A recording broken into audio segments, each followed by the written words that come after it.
Good evening. Tonight's meeting is the Athens Board of Zoning Appeals. The time is 7 o'clock on August the 8th, and I'm calling this meeting to order as the Secretary of the Board of Zoning Appeals because we have a vacancy in the position of chair. This board consists of 5 members and 2 alternates.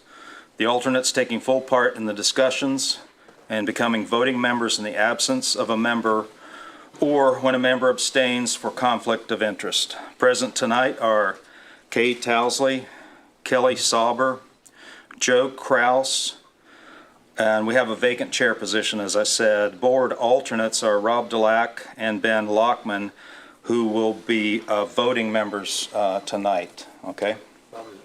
I'm a full member, but that's... You're a full member, okay, good. I'm also present. I'm David Riggs, Co-Director and Zoning Administrator and BZA Board Secretary, and we do have a quorum for tonight's meeting. Before we begin with tonight's cases, we have a vacancy in the chair, as I stated earlier. I'm going to ask for a motion from the board to amend tonight's agenda to add the election of a pro tem chair for tonight's meeting. So I'd like to have a motion from the board to amend tonight's meeting to elect a pro tem chair for the board. Do I have a motion? File a motion. I make a motion. Make a motion. I also need a second. Anybody second? I'll second. All right. We have a motion and a second. All in favor of amending tonight's agenda, indicate by saying aye. Aye. Opposed? The same sign. Okay, motion passes. So our item now is to elect a pro tem chair for the Board of Zoning Appeals. I'm going to have nominations now in order for the office of the pro tem chair, and of course the pro tem chair is just for this meeting tonight.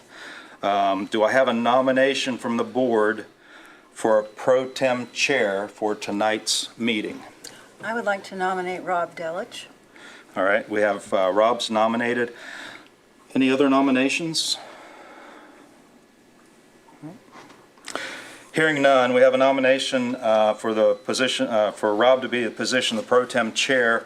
We could do a debate if you like to talk about it, or we can move straight to a call for election call.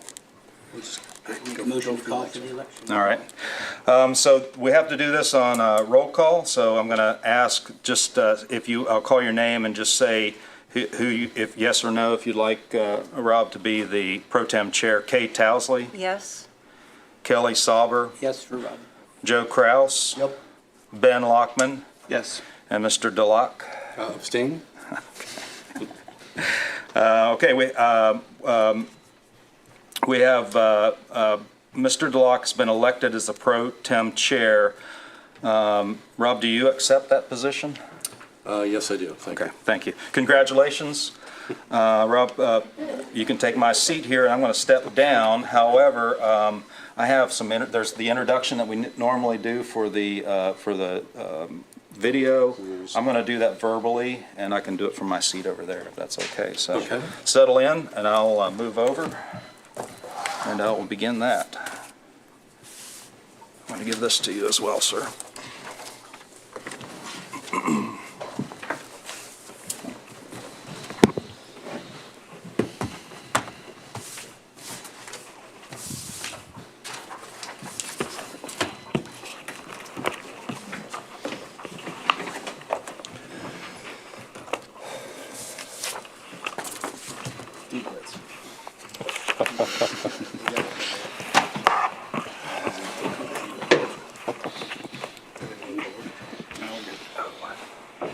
Okay, the board operates according to the following procedure.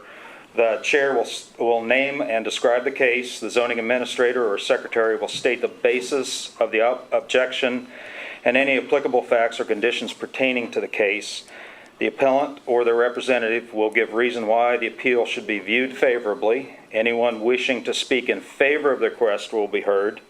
Anybody wishing to speak in general comment will be heard, and then anybody wishing to speak in opposition will be heard. If necessary, the appellant and the representative will offer concluding summary or rebuttal remarks. Testimony from the floor will be closed, and the board will deliberate and render a decision.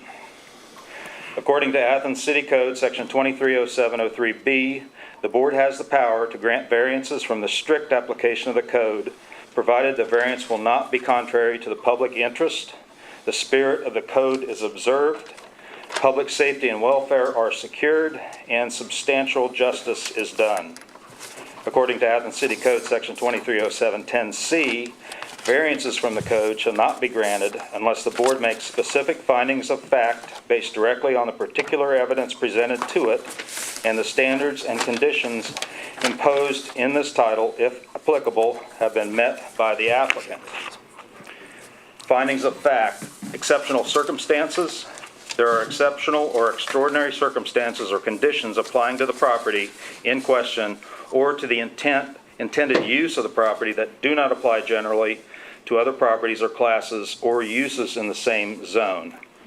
Practical difficulty and undue hardship because of exceptional or extraordinary conditions pertaining to a specific piece of property. A literal enforcement of these regulations will result in practical difficulty or undue hardship that is unnecessary to the achievement of public purposes. Preservation of equal property rights.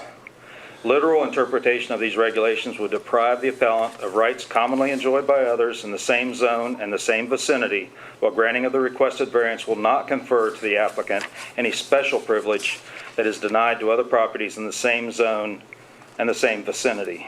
Minimum variance. The variance granted is the minimum variance required to make possible the reasonable use of the property. Absence of detriment. The authorizing of such variance will not be of substantial detriment to adjacent property and will not materially impair the purpose of the zoning code and the public interest. Not of a general nature. The condition or situation of the specific piece of property or the intended use of said property for which variances is sought, one or the other or in combination, is not of so general or recurrent a nature as to make reasonably practical the formulation of a general regulation for such condition or situation.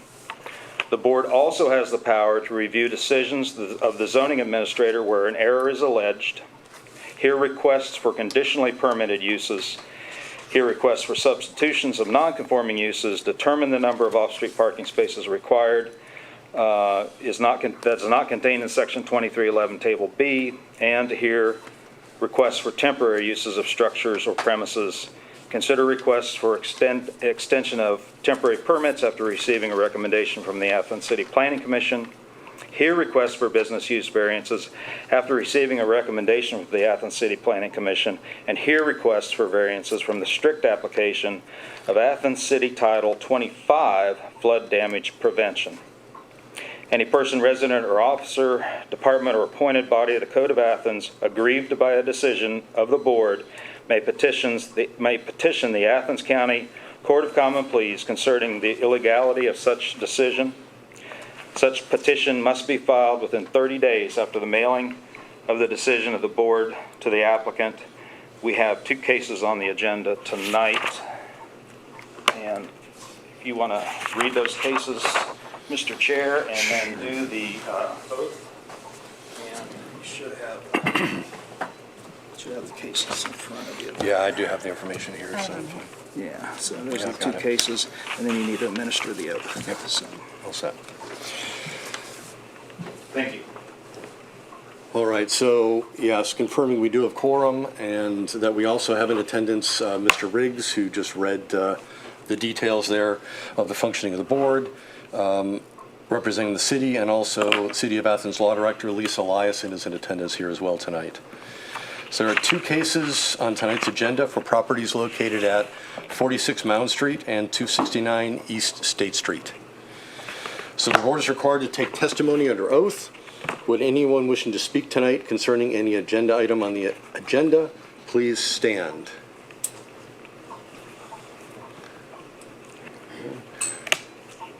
Thank you. Do you swear or affirm that any testimony you will present to the board will be the truth, the whole truth, and nothing but the truth?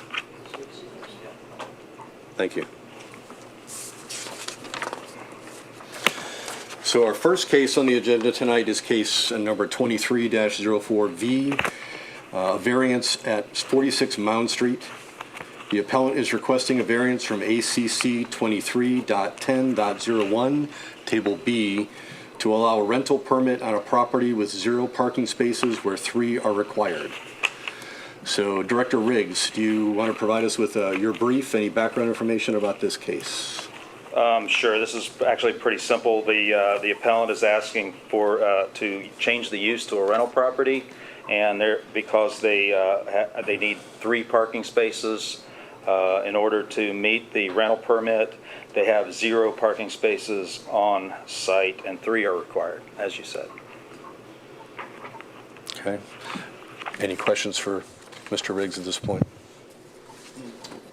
From the board? I do have one for Mr. Riggs. In reference to parking, if it stayed as a private owner occupancy, it has no parking. What's the requirement for that now? That's correct. So we see, even though it's still residential property, single-family residential and rental property, we view that as a change of use. Right. And so it's a legal non-conforming change of use, and so it kicks back to not required for single-family residential, would be required because we're changing the use of that property. Mr. Riggs, question on that property. There's a detached structure on the lot. There is. Is that handled separately from the current permitting, or is that included within the? So currently it's closed. It used to be a garage, and it's possible, I suppose, to retrofit it back to 1 car on-site parking, 1 space on-site parking, but that still wouldn't give them enough. The board does have the ability to approve a variance with conditions, and you could do that if you wanted. So I hadn't seen that detail. I guess we might have questions for the appellant about that then, so, okay. Any other questions for Mr. Riggs? All right, so at this time, I'd like to invite the appellant or their representative to please approach the podium and provide any pertinent testimony or give reason why the request should be viewed favorably. Good evening, everybody. My name is Rusty Rittenhouse. I'm the attorney for the Prokos family. Joined with me today is Mr. Prokos, Vasilios Prokos, and Kate, who is one of the employees at Prokos Rentals and has a bit of knowledge on the situation. My clients are seeking a variance on to allow a rental property that currently has 0 parking spaces but require 3. The issue is there's nowhere to park. It's just pretty straightforward, and I don't believe there's ever been anywhere to park. There's approximately 40 feet of road frontage. The house is located approximately in the center of the lot. House is set back less than 10 feet from the curb. There's not enough room in the front of the house to provide off-street parking. There's not enough room on either side of the house to construct a parking area or construct a driveway that could lead to the back of the property. Even if there were, the back of the house is a steep hill, which it would be cost prohibitive to put a parking area back there. The prior owner who lived at the property from 1987 to 2022 always used off-street parking. She lived there with herself and her partner, and that's what they always did. I've got with me tonight a letter from that prior owner. Mountain Street is an established neighborhood, and this house is not new. According to the auditor's records, it was last remodeled in 1977, but it's been there for much, much longer. And that parking condition has existed that way for a long, long time. The requested variance won't really change anything. As you've noted before, if if it was owner occupied, they'd still have the same issue, and they could have 3 people living there, and they'd need 3 parking places. So this really just keeps the status quo. It shouldn't create any hardship for the neighborhood or anyone else. I've got some documents here with me and some individuals who can answer your questions. First thing I've got for you is a photograph of the property.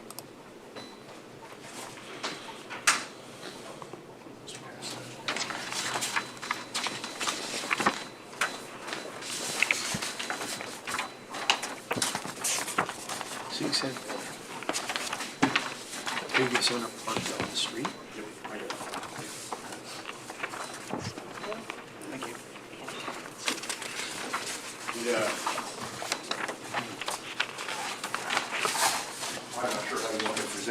you want to do it with, I ask them questions, or if you just want me to say this in narrative form, what's your preference?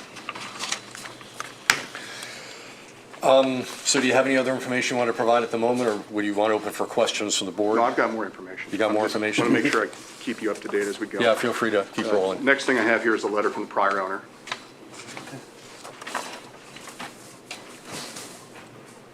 My client bought the property mid-2022.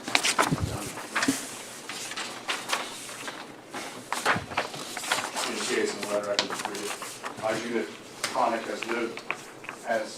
had lived in 46 Mass Street, Athens, Ohio, from October 1987, when I bought the house on a land contract, paid it off in May of 1994, then sold it in May of 2022.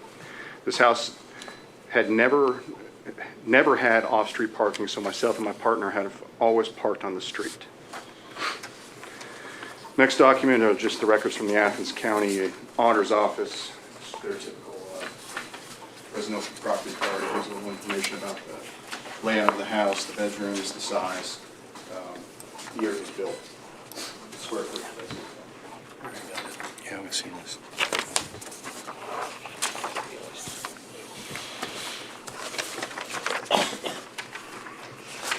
Last document I have for you is a narrative statement. I'm not sure if this was attached to the documents they filed. I think it probably was.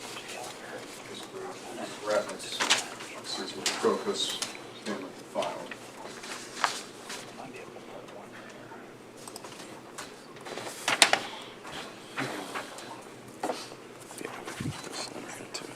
It's in the file. Yeah. The area in front of that is a shed. The area in front of it isn't enough space for a car to park there without sticking out into the sidewalk, which would result in tickets being issued and other problems. If you have any particular questions, we can ask Kate and Vasilios to answer them. So you said that structure is a shed, it's not being occupied in residence or anything like that, or an accessory dwelling building in any way? No? And if it was a garage, it was a garage a very long time ago, before the previous owner, it looks like, right? It looks like it would have been before 1987. Is that structure plumbed? Does it have a bathroom? Is it currently in use? It still has from the previous owner, actually, some items of hers in there, like a ink press of some kind. So if you're going to speak, you actually need to come to the podium, sorry. We are live and being recorded, so. The previous owner still has an item stored in there. It's a big ink press type thing. I'm not sure. That's the only thing it's sitting inside the So- middle of the room. Not being used for any occupancy or anything No, like that, not or at any all. car storage, obviously? Okay. No. What is the depth of that structure? It looks as deep as the house almost. I'm sorry, what? The depth of the structure, what are the dimensions on that? That doesn't appear to be listed here. You know, I'm not sure what the depth of the structure is. It looks like 10 by 18 10 by 18? from the property card. And I believe it's sitting on a I hill. know it has like a underneath to it, like a little storage area. So it has like a wood floor, I believe. Gotcha, okay. The second photograph there is the back of the house. It's a very steep hill. Very good photograph. The wooded area.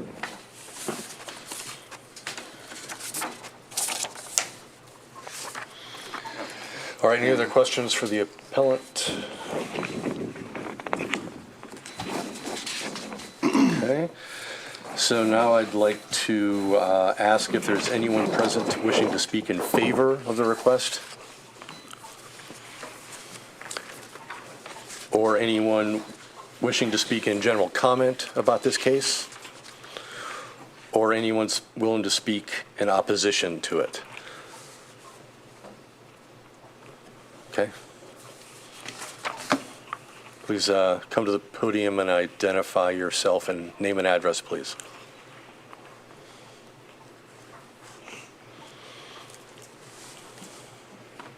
Joan Kernansky, 56 Mound Street. I can tell by some of your comments that some of you have been up Mound Street. And maybe you've been up Mount Street other times, but just a quick background on Mount Street. It's one of the unique streets in Athens that is two-way with one lane, parking on alternate sides of the streets, going up and down. Several years ago, under the previous city engineer, it came to his attention that maybe there was a line of sight problem down at the far end of Mount Street. So that would be on the north side as you hit Pine before you take the curve. And we should start eliminating 4 parking places. I'm like, oh, we can't do that. There's a house down there at the triplex. There's 6 people that live there. They don't have any off-street parking. You take all those. So we worked that out, and he only took away 2. So now, for the last 7 years, we've been short 2 parking places. I think that to speak of when I first moved on Mount Street approximately 30 years ago, it was 70% owner-occupied, 30% rentals. And it's changed over the years. The south side of Mount Street down the hill is primarily renters. I think there's 1 owner-occupied house. Many of them have off-street parking. Some of them do not have sufficient off-street parking. If they have 2 spots, then they've got somebody in the street. That side of the street's usually pretty crowded. On the north side of Mount Street, from Arc up, from where this property exists, 46 Mount Street, there it's more 60-40, 60% owner-occupied, 40% rentals. And I will say that people that tend to live up there are generally graduate students, longtime renters. The apartment next door, young man that lived there for 10 years. Until he finally got a job in Columbus, he was forced to leave. But so it's the upper part of Mount Street that is very comfortable place to live in. I have noticed that this place has been rented for quite some time, maybe at least 6 months. I'm not really sure how long. I haven't been feeling really well, so I wasn't into calling the code office and mentioning to them that I think we have an issue here.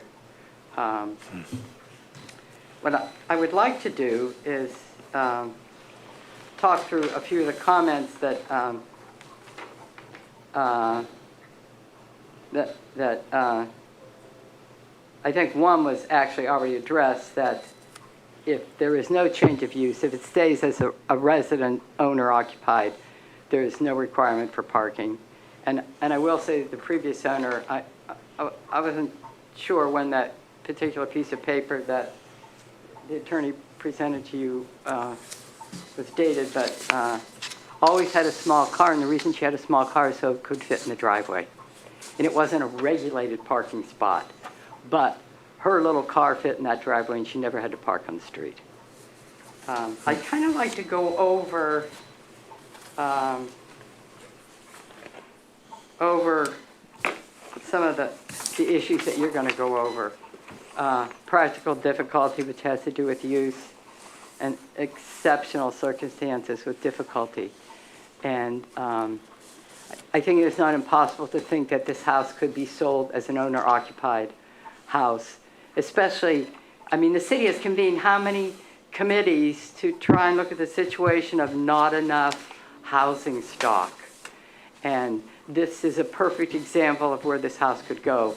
The house next door to it, if you happen to notice, it's a small little house on the small lot. It was, without going through the whole history, when the long-term person finally moved out, a local contractor bought it, and he lived there himself and renovated it and wanted to turn it into a rental, but he couldn't because he didn't have any parking. Put it up for sale, and it went. A young couple lived there for maybe 7 or 8 years. She was a medical student. They raised a couple of kids there. Even breaking the law, they had a few chickens, but then a raccoon got them, so that was enough chickens. But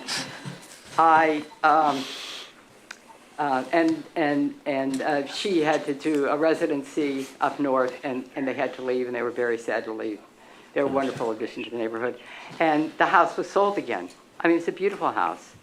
On the inside, the person that renovated it did a fine job. Very small house, but very well managed on the inside, so it could facilitate a couple of people. Someone bought it again as an owner-occupied house. So it's not that it's going to be such a difficulty to move this house on the market, as far as I could see. Minimum variance, I don't know exactly how to deal with that, except I did speak with Mr. Riggs a couple of days ago, inquiring as to how they could get 3 bedrooms in that house. 2 rooms upstairs, but one's a walk-through. 2 rooms downstairs, another, and one is a walk-through. So you can't have a rent out a bedroom with a walk-through. And the way those rooms are situated, the person who lived there was a good friend of mine. I was in that house a lot. You cannot, I don't know how you would cut that up to make a 3rd room. So I don't even know if this would be a minimum variance, if they would be granted this and then be allowed to have off-street parking. Not of a general nature, but I'd like to talk about equal property rights. And they do have the right to sell this to someone who will live in that house. And absence of detriment. The other day I was getting out of my car, and one of the young women who lives down at the end of the street in the triplex, I stopped to talk to her, and she's going on to her 3rd year living on Mount Street. And I told her what was going on, asked her if she'd be willing to write an email. But then I couldn't find anywhere, no email address to send it to. I finally got I could send it to the code office. But at that time I didn't know that, and there's nothing online, right, that gives you an email address, right? So I missed out getting her comment, but she was very distressed. She said, "We don't need any more cars on the street. We're just tightly packed. And I come home sometimes in the evening, I can't find a place to park." And this has happened to me before. When I've gone out in the evening, I don't go out in the evening anymore, and I'd get home and there'd be no parking place. I'd park up at the top of North Congress, walk down. A couple of times it's happened to me with groceries. So I had to dump the groceries to the top of my hill, park the car, walk down. It's a tight situation. We kind of have an equilibrium going. If you looked at the street now, it looks empty. And those of us that are there are like, "Oh, this is beautiful, right? We can park anywhere we want." Some of the permanent residents are out of town, one couple for the summer, another one just temporarily. But when all the rental properties fill up, in August, we're like packed. And if you don't know how to parallel park, you better learn quick, because sometimes you got inches like this, right? Or you knock on somebody's door and say, "Could you back your car up a little bit, because then there's more room up here." And it's working well. We had a couple of bad situations with some people that insisted. The house next to me has 6, it's a grandfathered duplex. And a couple of the guys insisted on having extra cars. And it just was terrible. And people, it just took those few extra cars to throw everything off. So, not that I'm saying, grant me the right and the privilege to have my equilibrium, but it's for everybody on the street. I mean, if it's working, why should you break it? And if this house can, which it can be sold as an owner-occupied house, then I think that would benefit the neighborhood. And I think that's kind of what most of us are about, is maintaining quality of life for everybody, whether it's renters, like the young woman I talked to that lives down at the bottom of Mount Street, and owner-occupied. So I think with that, I will close unless anybody has any questions. Any questions? We're good. Thank you for your testimony. Thank you very much. I would very much appreciate if you would deny this permit. Thanks. So we also have a letter, She dropped it off. which Joe's This is going the to one, this is the one lady we were Yes, talking it's about? not for me, it's from one of my neighbors. Candy Stebbins. I say it right? Yes. Yes. Who lives at 68 Mound Street, gave a letter for us to read. To the Board of Zoning Office, it has recently come to my attention that Procoast Rentals has purchased a residential house located at 46 Mound Street. Excuse me. And is requesting a variance to change the occupancy from owner-occupied to a rental, which will allow 3 parking spaces. There will have to be on-street parking because there isn't enough in front of the house to provide off-street parking. My name is Candy Stebbins, and I currently live at 68 Mound Street, Athens. I have lived on Mound Street most of my life since 1972, and am a permanent resident. My residence is considered a rental, and I also have a rental underneath the house. Since I do not have an off-street parking area to park in, my current renter does not have a car either. I park on the street. Parking has been quite an issue on Mound Street for quite some time, and even though I have a parking permit to park in one spot for 72 hours, that still doesn't guarantee that I will have a parking space when I return to my house. What needs to happen is someone from your board should come to Mound Street when, she emphasized that, when the students return for fall semester and visually see the issue. Adding 3 more parking spaces for the situation will put an extra burden on current residents. Parking right now is not bad because the students are gone for the summer, but when they return, it will become congested. I recommend that the board not approve the variance. Thank you for listening to my concerns, Candy Stebbins. Thank you for your letter, Candy. Okay, is there anyone else who would like to speak in opposition to this proposal, request? All right, so at this point, well, I guess the next thing we do is if the appellant would like to respond, you have an opportunity to do that.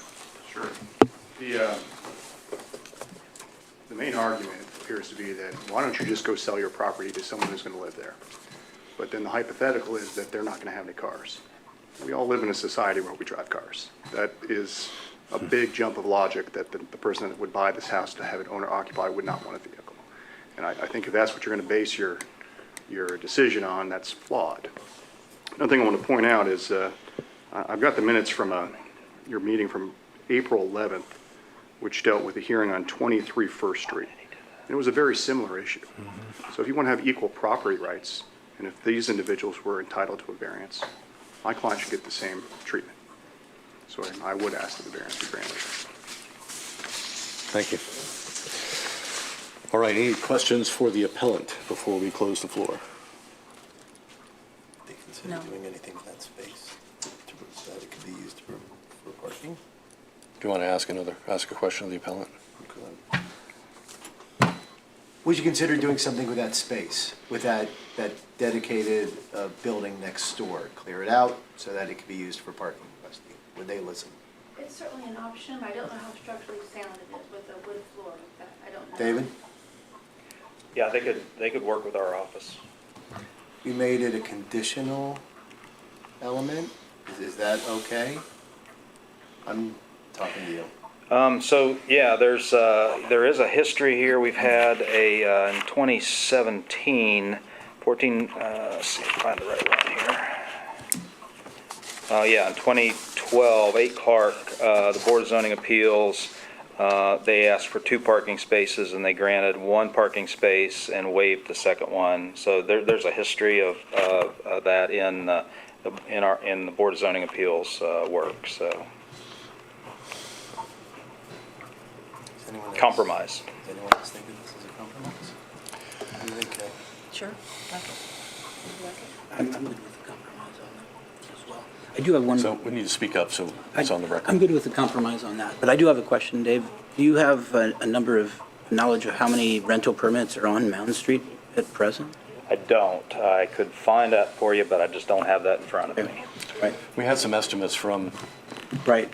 And from Joan, and it was Joan here. roughly 60% owner occupied is what she felt. On the north end of the street and higher on the south end? Right, and we're right in the middle. And right at the middle. Mhm. Right. So I drove by before the meeting just to kind of take a look at the property myself. It is at the intersection of Arc and Mound. And it's specifically, you can kind of see in the picture that Rusty provided that it is painted yellow there. One concern that the curb is. Good point. One concern that I do have is that if we're throwing more cars onto an already congested road, the thing that is most likely to happen is that someone will illegally park in that big open yellow right in front of their house that they don't have a spot for, and that that is right at the intersection of another road, making that intersection even slightly more dangerous than it is today. Not sure how to handle that as we kind of consider this one. It does seem that at some point the detached structure was likely used for parking in some way. And I wonder if, within that footprint and the driveway, the very short driveway leading to it, whether there's space for two stacked cars. 18 by 10. 18 by 10, I don't know. Short answer is probably. Yeah, I don't know what the distance between the sidewalk and the front of the. So our code's recently changed for parking size. It's been reduced. We could probably work something out there to make that a legal parking area. They'd have to not be in the right of way would be the trick. So they could park partly in that where that structure is, or we could probably work something out. But it's no longer 18 by 20 size. Or 8 by 20 size space. It's actually been reduced significantly in the code. So in theory, with that being said, it's possible for two. You got Probably one in not. and then one out, or is that what you're saying, or just one?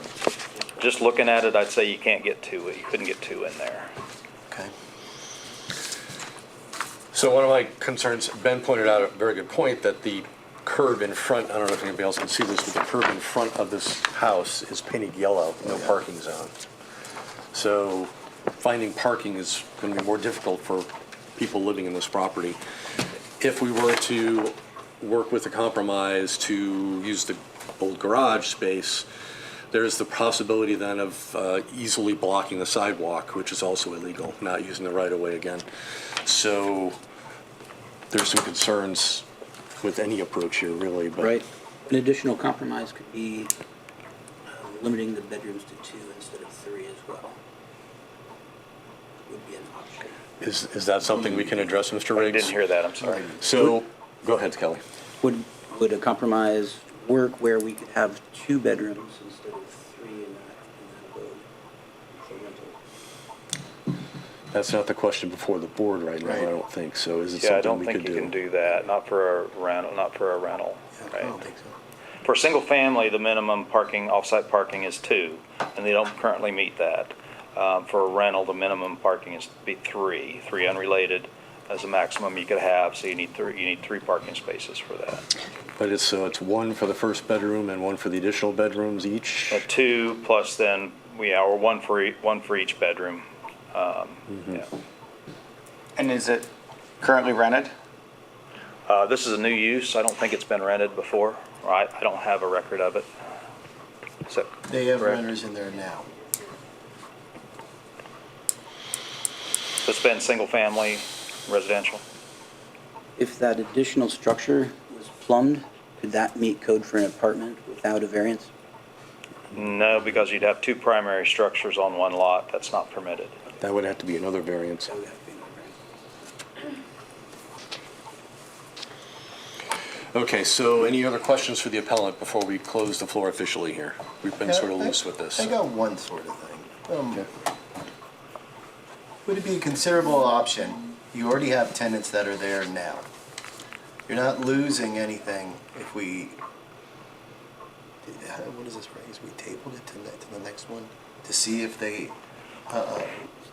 if we were to offer the thing about trying to work something out where you may try to make space, use of that space. Is that something we could give them time to look at, to see? The lady is thinking it's not, might not be sound. I don't know how I mean, the concrete comes up to the garage, and then, but the garage structure is like 2-story. So if you tear that down, you've got a big drop off. Should we give So them that structure is time not to- on a foundation, it's a look at pedestal, this? still structure? Okay. David, should we give them time to look at this building to see if it's a feasible thing before we'd even consider it as a compromise? What about that? So what I could suggest, maybe one of the things you could do is approve it conditionally, and if it turns out they can't make that work, then they would come back to the Board of Zoning Appeals and say, look, we tried and we can't make it work. You could do it that way. That's one choice.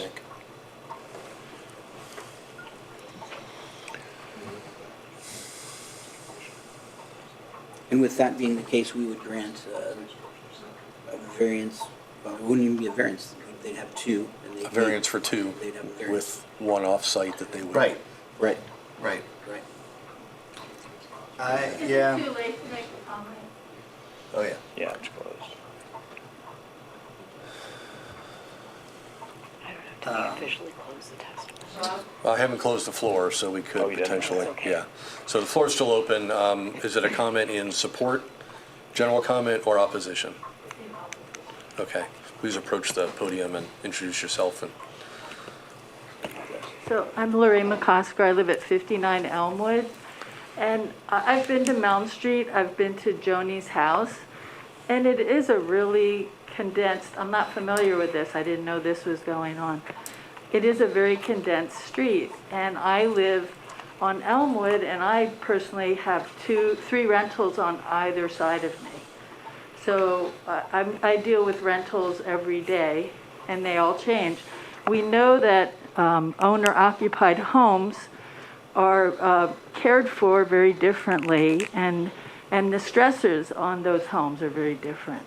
So I'd say, I mean, you can't be sure that there will only be 3 cars at that house, and putting stressors on that street. And I think if we're talking about a more livable city that we're striving for in this community, we should be not addressing variances of this sort. So that would be my concern. And I just want to make a statement that I live on Elmwood, and there's a Proco's house right on the corner of Elmwood and Shannon. It's a disgrace right now. It has been for some years. So I think that has to be taken into account too, what it's going to do to that community. Thank you. thank you. Would the appellant like to respond to that? There's a housing shortage in Athens. Not everybody's going to be able to buy it. No rental should have it helps to address that issue. I don't think that's really the issue for you. Back to what you were discussing a minute Could you ago. approach the podium? so Yeah, we can please, hear thank you. Process. Back to what we were talking about a minute ago on the conditional approach. Could you lay that out for me one more time as to what your thought was on that, Joe? It would be, we would waive the 2. So it would be a variance potentially for 2 spaces. Right. And the compromise would be for the appellant to provide 1 space that would somehow be located in that garage, potentially. It would have to not infringe on the sidewalk is the key. All right. So it wouldn't necessarily have to be the entire garage, it's just a portion of the garage, what we're talking about. And if we find that it's not structurally sound, we could come back and ask for a variance from that. For that third It's space. like we'd start over. Okay. Start over with losing the 2 that you've granted, or start over? No, just that with would be one? already, Wouldn't it be we would start over with the 3? We'd be at phase 1 again. so if they can't make the compromise, If they can't make the compromise, my suggestion would we go back and review the entire okay. variance request again. Okay. I appreciate the clarification. Can I ask you one question? There's 3 people there right now. No, What? no, there's not. It's a gentleman and his daughter. Oh. She's like 4 years old. My question was going to be, the current usage is, how much parking are they doing right now, currently with the They house? usually have one car. And it's on the street. He has a girlfriend, but I don't think she's there now. Like that. How long-term is this lease signed? He's asked to re-sign again, but I told him I had to figure out what was going on with this first. Is the lease ending anytime soon, or is No. it May to May lease? It's, I think it's April, it might be May to May. Okay. He asked to re-sign. So we have one person there with one car, all the way to May, that has an interest in re-signing. I just thought that might as well be put out there as well. So I don't. It's gonna be like a really long-term renter, actually, because he was my tenant prior for 2 years at a different property. And 1 year at a different property before, prior to that, actually. And now he's been over there. He wants to. They don't. So she's trying to Okay. do the right thing by getting rid of them. Okay, so at this point, I'm going to close testimony from the floor, and the board will now deliberate. Before we go through the statements of fact, is there any other comments about compromise we've been talking about? I think my question is the parking space math. I'm not sure if, like if we, the assumption seems to be that there's currently one car that's being parked on the street now. That at least back through 1987, perhaps that was the case. Perhaps it was parked, a very short car in the driveway. But maybe that was over the sidewalk or some other situation. If the variance request is for 3 spaces, so that leaves me with 2 spaces being required, not just 1. And, well, it may continue to be that there's only, 1 needed for a while. I don't think we can really just assume that. So I think the compromise, in my mind, that makes it, from a parking space math, kind of all equal out would be that there are 2 spaces required off-site, and we reduce the number from 3 to 2. I don't know that that's possible, but the footprint of that building, it's currently unused. So it could be replaced by some other sort of, parking, perhaps. What would that look like, Ben? I think I've seen a lot of creative parking in Athens over the years. It could be a partially sloped driveway to a lower second parking space. You could just. So though build Mr. Riggs out. is saying probably it can't happen, you're suggesting maybe it can and they should look Well, I into think it? it potentially could require replacing the structure with parking as opposed to just converting the structure to parking. But yeah, I think that I am to some extent worried about that intersection as I drove up. Guess where I pulled over and like looked at the space from. It was those yellow lines. So I have seen a lot of folks park in places like that, and that's we don't want to have our parking enforcement dealing with that in perpetuity, while it also being unsafe. All right, so let's go through the reading of the facts. I think we need a motion first. No, we need to go through the facts and then we make a motion. So let's review, are there exceptional circumstances so in other words, exceptional or extraordinary circumstances or conditions applying to the property in question or the intended use of the property that do not apply generally to the properties or classes or uses in the same zone? Yes, the There lot is are- very narrow. It sits on a steep hillside Yeah. and it has, it's positioned very close to the road, so that leads into the difficulty and hardship, It's got the which yellow is line. that it's very hard to put the required parking as required by code, given those circumstances. And that's the case for rental or owner occupied. Correct. Really, so. Is there a practical difficulty and undue hardship because of the exceptional ordinary circumstances or conditions pertaining to this specific piece of property, where a literal enforcement of these regulations will result in practical difficulty or undue hardship that is unnecessary to the achievement of public purposes? I would say here that the owner is exceptionally experienced in this municipality and knew exactly what this was going to be. I'm not sure that's anything we need to speculate on. Well, I So- mean, I don't think that's undue hardship. If you know exactly what you're going to be dealing with, I don't think that that necessarily makes it. Well, It may be hardship, but So I think we can say there is hardship. yeah, I think it's a personal opinion as to how you make that determination in this case, right? for sure. But,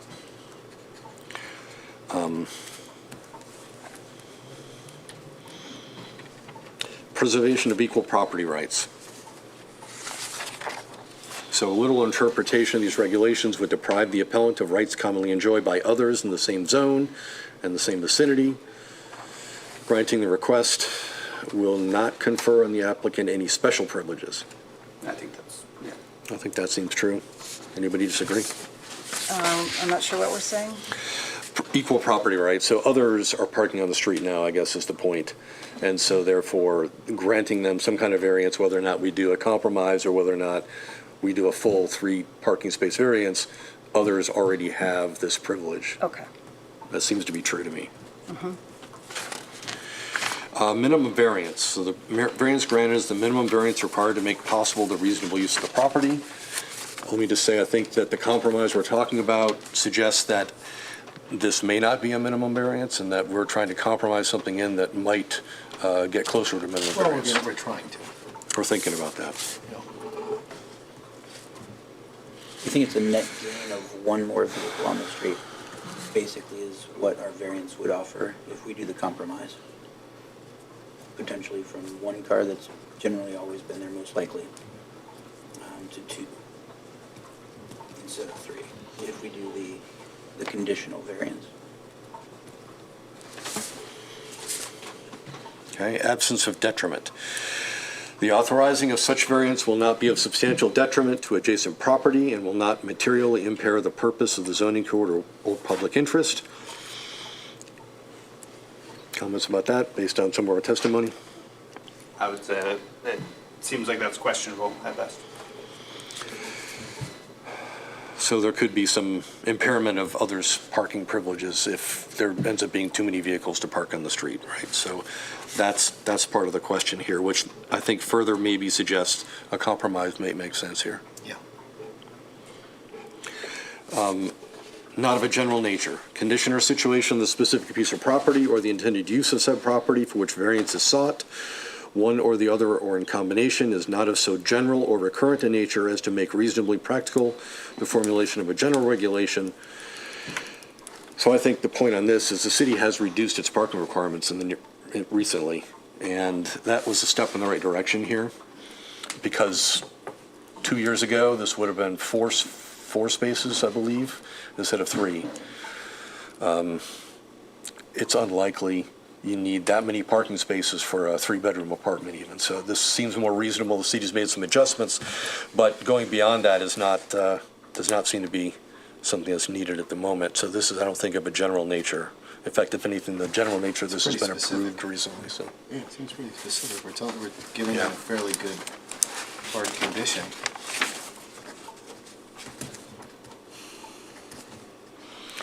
Okay, so would anybody like to propose a motion? Did we the get board. confirmation when we spoke to them that if we gave them the conditional variance, that this is something you guys are good with?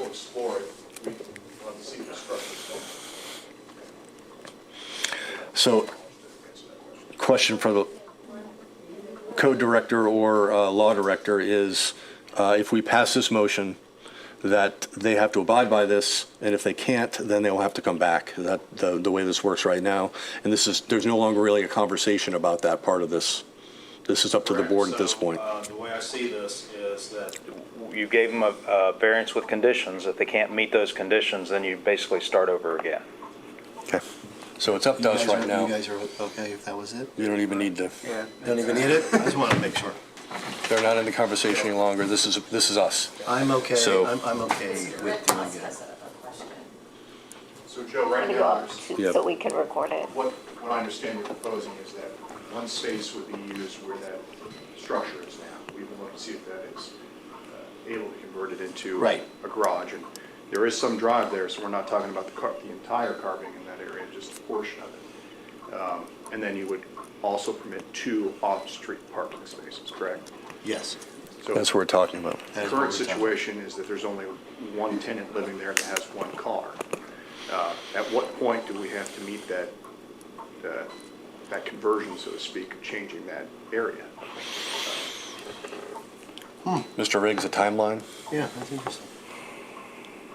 So this will hold up the rental permit, I believe, is that correct? Because you won't be able to get the approval of the rental permit until you get the variance. So that's basically what we're talking about. We'll look at it as quickly as possible, but if they don't have that parking space and we have not verified that parking space, we can't give them the rental permit. Okay. Up until we get that one space verified.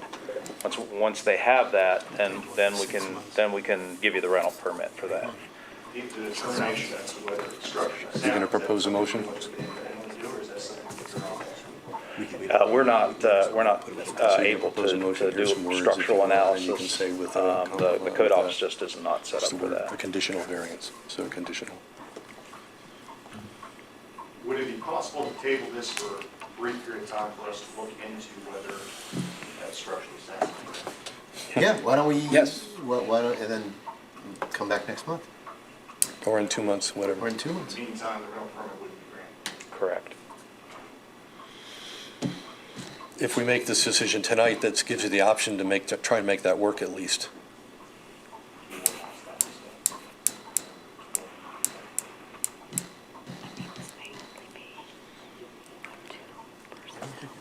Why can't anything be easy? Yeah. Sure.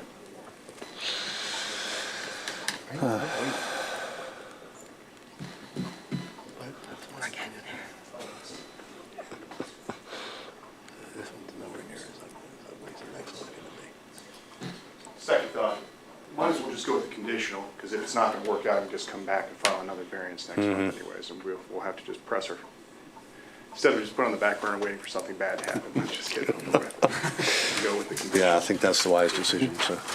All right, and then just describe the variance. If I could clarify, I think what you want Sure. to do is allow 1 parking space where 3 are required, and then they have to have that 1 on-site parking space to be able to get the rental permit. that So they isn't it need. allowing 2, we're just reducing it by 1 on-street parking because they're able to put 1 vehicle off-street? Yeah, it kind of clears up the idea of we're gonna have these 2 other parking spaces that are out there somewhere. We require 3 on-site parking spaces, and their variance would change that to 1 on-site parking space. Okay, I think I can figure that out. One other thing, sorry, I just, as he was talking, I just brought it to mind. In other cases, we've talked about requiring an off-site parking space as part of either a conditional variance. I know that's happened specifically uptown. I don't know if there are any off-site parking options within a radius that would make it useful. Does that make Mr. Chair? So the code does allow that now, where it didn't before, it has to be within 1,000 feet of the property itself. So that's another option for the appellant. If they can't make this garage work, they could find another parking space within 1,000 feet to meet that requirement. They Is that would have to correct? come back, in my opinion, they'd have to come back to the Okay. Board of Zoning Appeals and ask for an off-site parking spaces to account for that, Okay. yes. So you got this, so it's requiring 1 on-site parking space, is what the conditional is. With the Where 3 would be with the required. Conditional variance to allow one parking space on site where 3 Probably not there. are required. Yes. Yeah, But we okay, can I'll do check. it. Is it a conditional variance? Isn't it just a It variance? is Yeah. conditional variance. Yes. Well, It's just a variance. It's just a They variance. would Yeah. get the one, or they Yeah, don't. yeah, just a yeah, variance. yeah, Yeah, it's yeah. not conditional. So, I'll try it. All right, I'll go try for it. Right, Doesn't all work, right. doesn't work, it doesn't work. All right. Okay, so as for case number 23-04V, I move to grant a variance to the property at 46 Mound Street from ACC 23-10-01 Table B to allow a rental permit on a property with 0 parking spaces where 3 are required with a conditional, am I saying this right there, with conditional variance use to allow 1 parking space on site. And that's the end? Can we just say with 1 parking space where 3 are required? Where 3 are To required? make it more elegant? That would be. Okay. Yep. Not elegant, I'm sorry. Sorry. With a conditional variance to allow 1 parking space on site where 3 are required. I second. Okay, any further discussion? No? Would that be Take it to a considered vote, let's- conditional? Or would that just be a variance? It would be conditional in the case that they have to do it. They have to. We gotta do something they have with to the do that. structure now. It's a When they variance come with back. condition. With the With the condition. Good. Okay, so any other discussion? Let's bring it to a vote. Why don't we do this roll call? Really? What, I thought we do it all together. just do it all together? All together. Okay, so all in favor of the motion that's been proposed? Raise your right hand. Any opposed? Okay, so it passes 4 votes to 1. All right, well, that was fun. Thank you all for your consideration. So our next case on the agenda tonight is case number 23-05C at 269 East State Street. The appellant is requesting a conditional use from ACC 23.04.01C3 to allow a rental permit on a non-owner occupied short-term rental in an R1 zone. This is a rehearing of case 23-01C from February 14th, 2023. So Director Riggs, Director Eliason, do you have any background information for us on this case before we engage with the appellant? Do you want to go? So this is a rehearing of a conditional case. We don't hear a lot of conditional cases before the board. We have we usually have zoning variances like the one we just did. These conditions are going to be a little bit different, as we had talked about before, and I think we provided you with a form to be able to go through each one of those conditions as is required by our code. And again, this is a rehearing of an original case. We changed the case number because we didn't want to have any confusion on which case was denied and then reheard again, so we created a new case number. So we'll have 2 separate files here. I don't think we charged the appellant the additional fee. We just ran that through. So that's what you have tonight. All right, does the board have any questions for Director Riggs or Director Eliason about the case we're about to discuss? And I believe everyone had the opportunity to take a look at the decision from the Common Police Court. Great. I do have one question. I believe I'm correct in thinking that last time we heard it, one of the questions to you, Mr. Riggs, was whether or not there had been many applications for this sort of non-owner occupied Airbnb kind of short-term rental on East State, and I think you said there had been about 14. No, there are about 14 rentals on East State Street. Those are not in the conditional realm. So the way the code's set up is those are allowed in certain areas and conditionally allowed in an R1 in certain areas. So we've got some on East State Street. They're not all in an R1 zone. So those this is are- really the first one we're Okay. hearing. Okay. So those are in business zones or other zones where they're And allowed? other zones where they're allowed This is the- and not conditionally allowed. Yep. Okay. This is the first one. All right, any other questions for Mr. Riggs? I have one. Was a Mr. Riggs, variance and not a conditional. Sorry, yep. for this property, in R1, is the conditional use for 3 unrelated adults? It's for a short-term rental. Yeah. And it would be no more than 3 unrelated on this property. Thank you.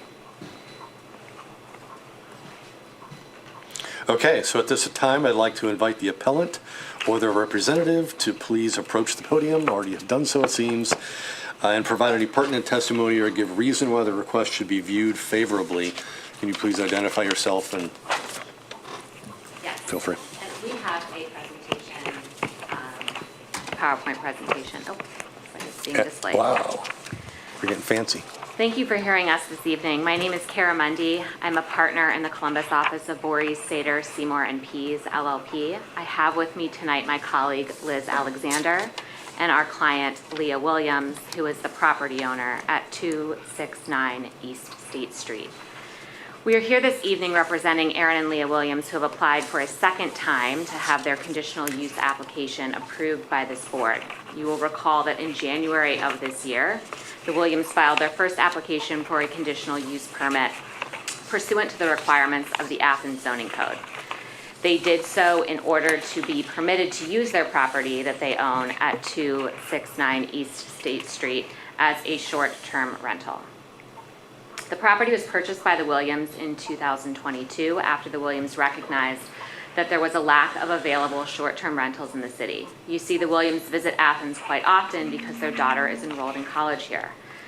But were having trouble finding places to stay when coming to the city. They already own a dairy farm in Athens County and bought the property at issue to stay in while visiting and then rent out while not.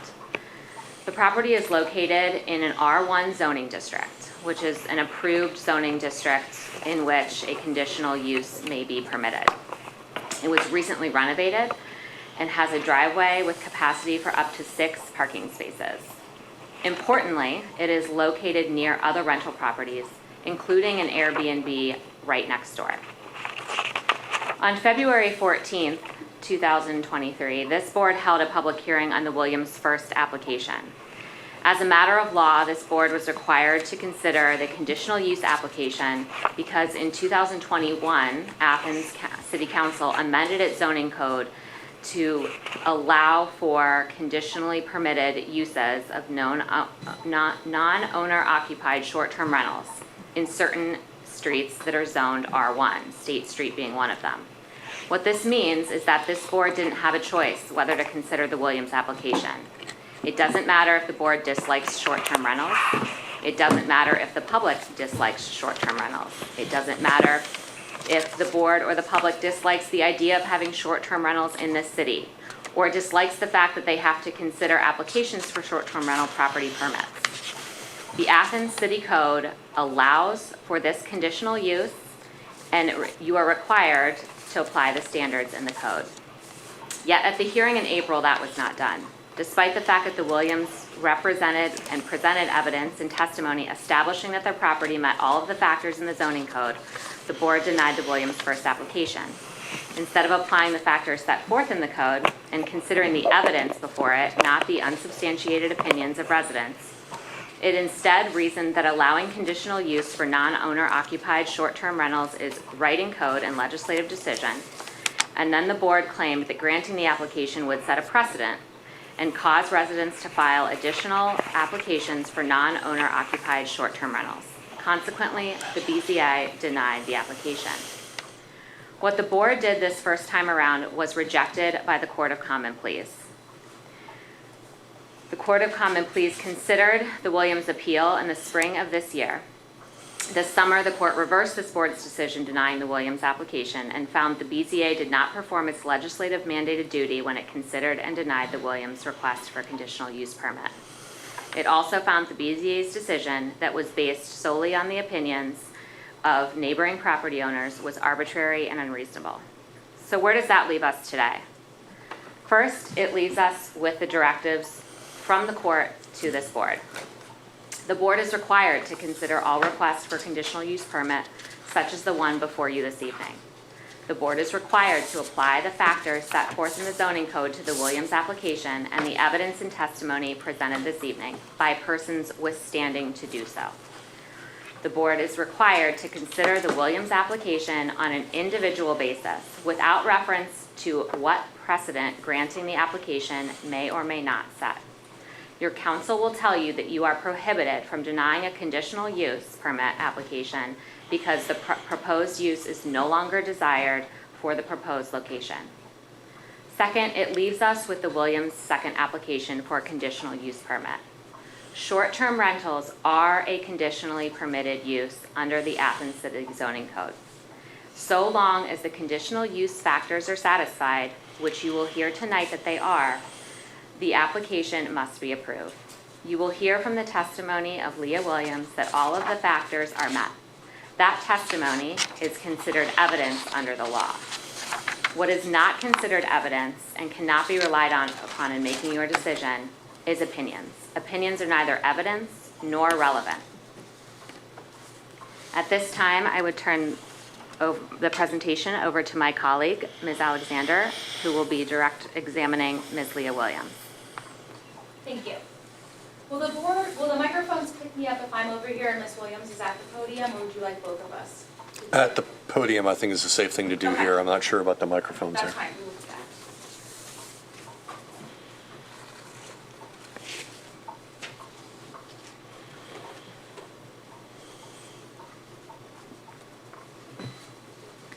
Please state your name for the record.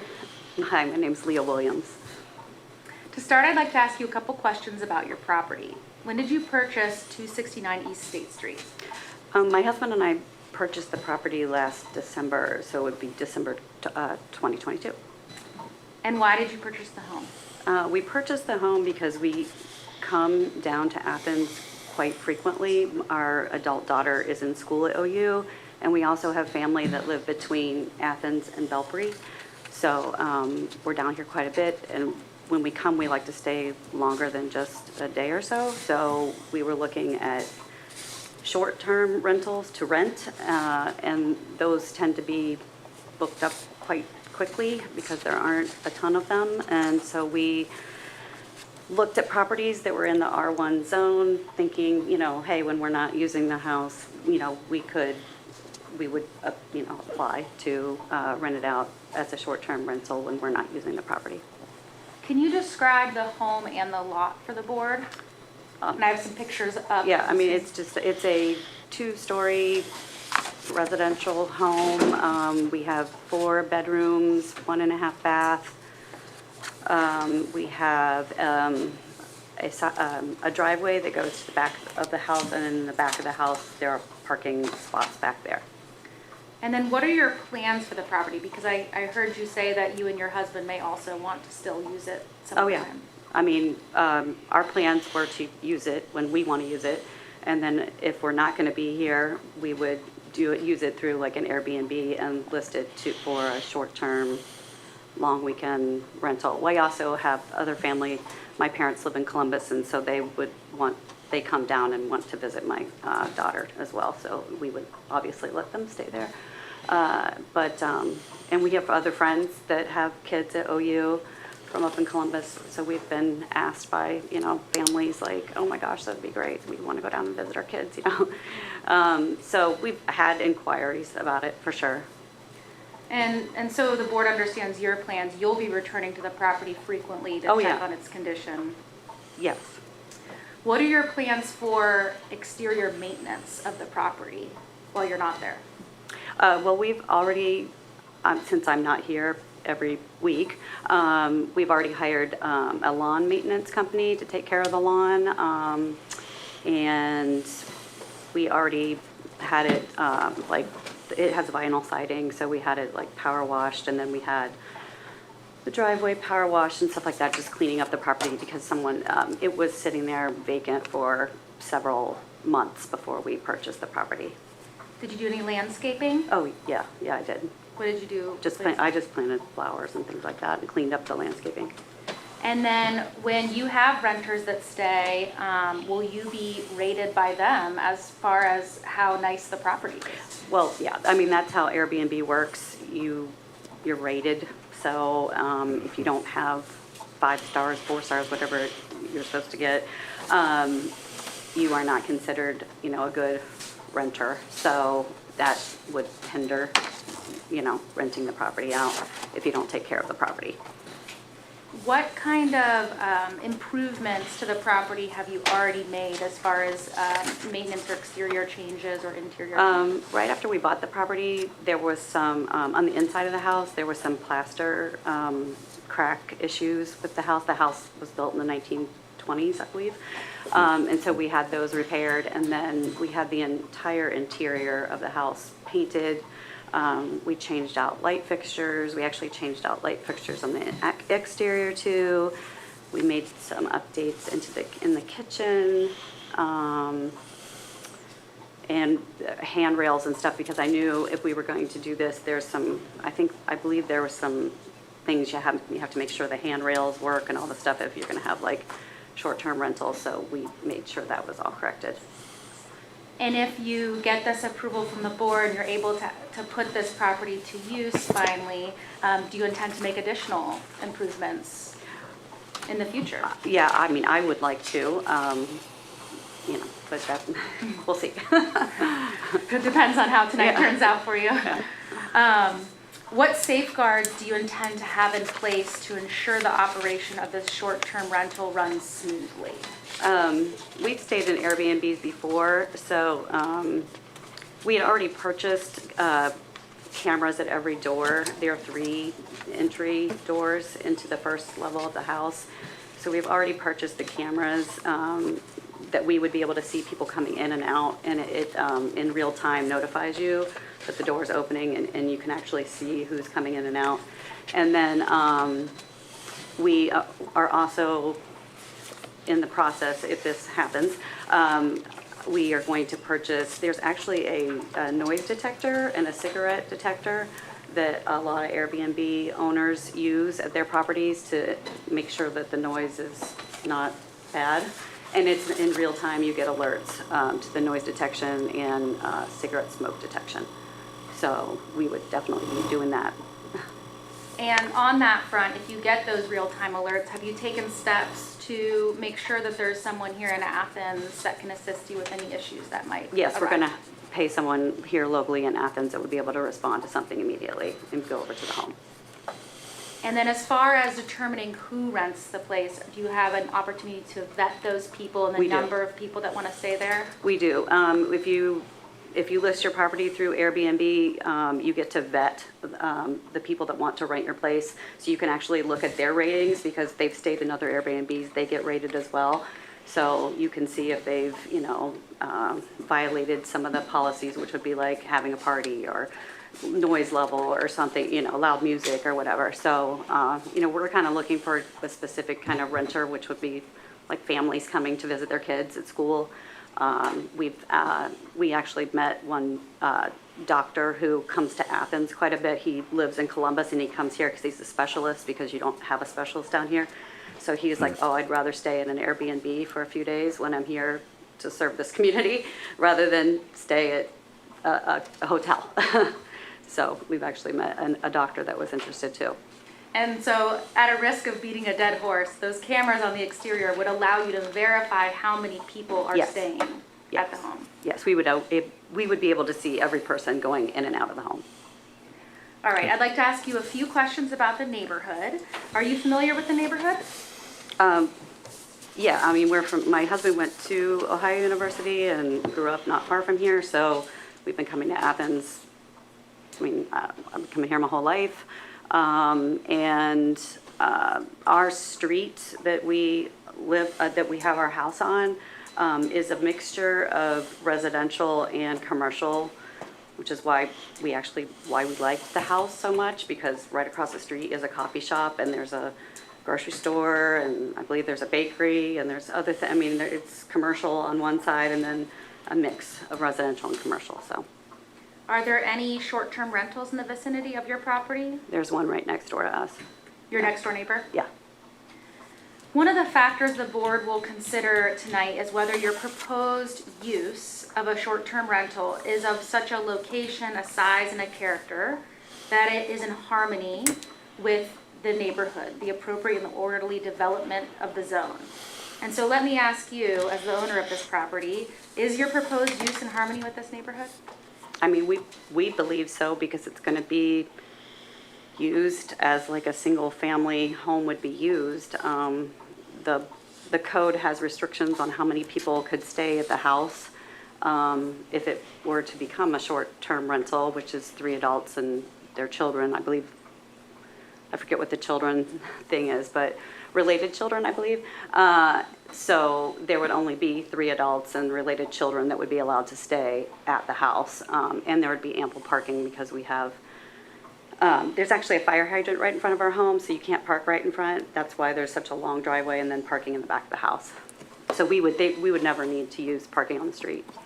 Will your proposed use cause any detriment to the orderly development of adjacent properties?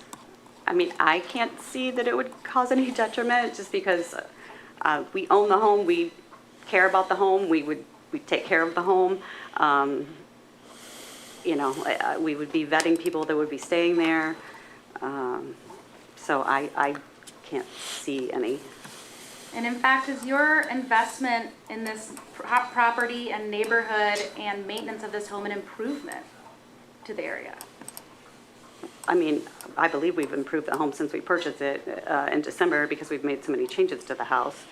And finally, another factor the board will consider is whether the ingress and egress from the parking area is designed to cause minimum interference with traffic. So I won't belabor this one. Can you describe the property's ingress and egress to the board? Well, yeah, I mean, it has a long driveway and then there's parking in the back. So, I mean, it would hold at the very least 4 cars. And so this would be no change from the current ingress and egress as a residential home? No, And will this cause any interference with traffic? none. Okay, thank you, Ms. Williams.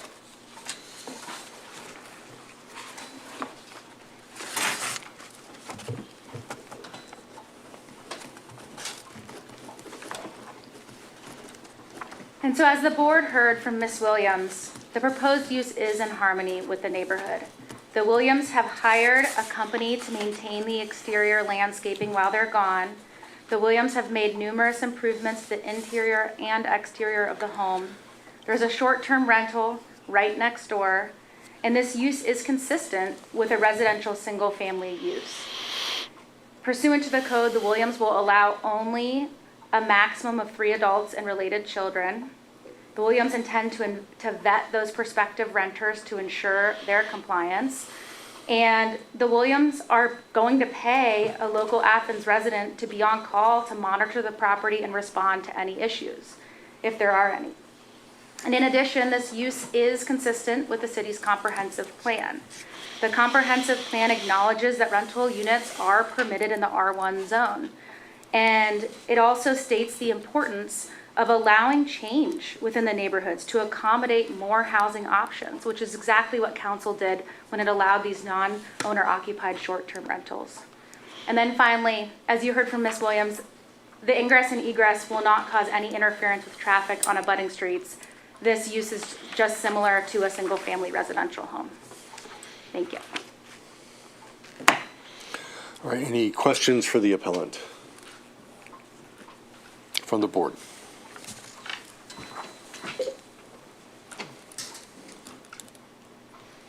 Pretty clear.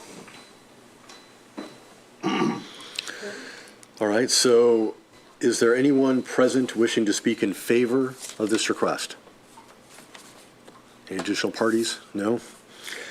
Anyone wishing to speak in general comment about this request? Anyone wishing to speak in opposition? So if there are, and I believe we do, yes, please approach the podium and provide your name and address, and you will be given up to 5 minutes to state your case. Mr. Chairman, at this point, the applicant would like to lodge a standing objection to the consideration by the board of any public comment by persons who do not have standing under Ohio law.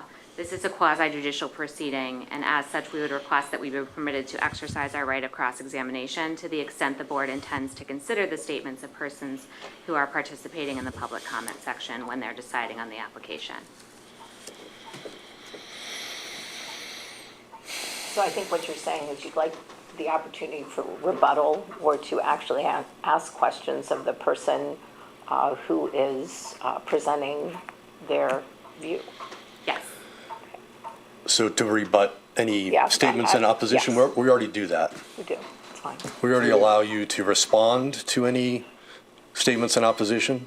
So is that what you're asking for, or are you asking to deny the statements themselves in opposition? Well, I believe that the procedure allows for rebuttal, which is one of the things that Ms. Eliason noted, but I'm specifically requesting that if the board intends to rely on any of the opinions presented, that we have the right to cross-examination of those persons because of the nature of the proceeding as a quasi-judicial one.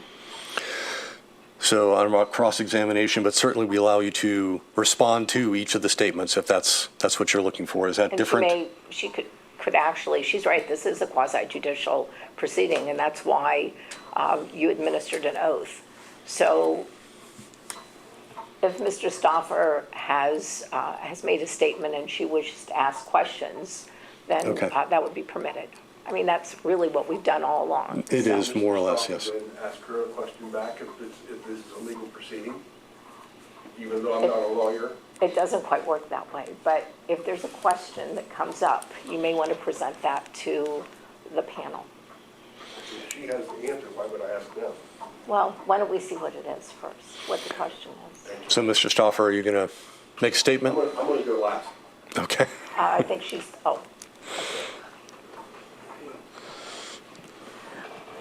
Hello, my name is Lorraine McCosker, and I indeed was one of the unsubstantiated residents with unsubstantiated opinion at the last So meeting. can you state where your residence? That I might be live at helpful here. 59 Elmwood. My house is, backs up, the land backs up to this house. We've lived at our house for 20 years, and so I believe we have standing. As I said before, we live on, in between two rental units, six rental units. So I'm very familiar with this. My primary interest in this and concern is the fact that, yeah, we do have an ordinance that allows short-term rentals in Athens, but it does not apply to this street. And my concern, and we heard this in the last statement, is that we will then create precedent for further short-term rentals. And it's well documented in the literature of how Airbnb, and I've seen it in my own community, how they move in and have changed.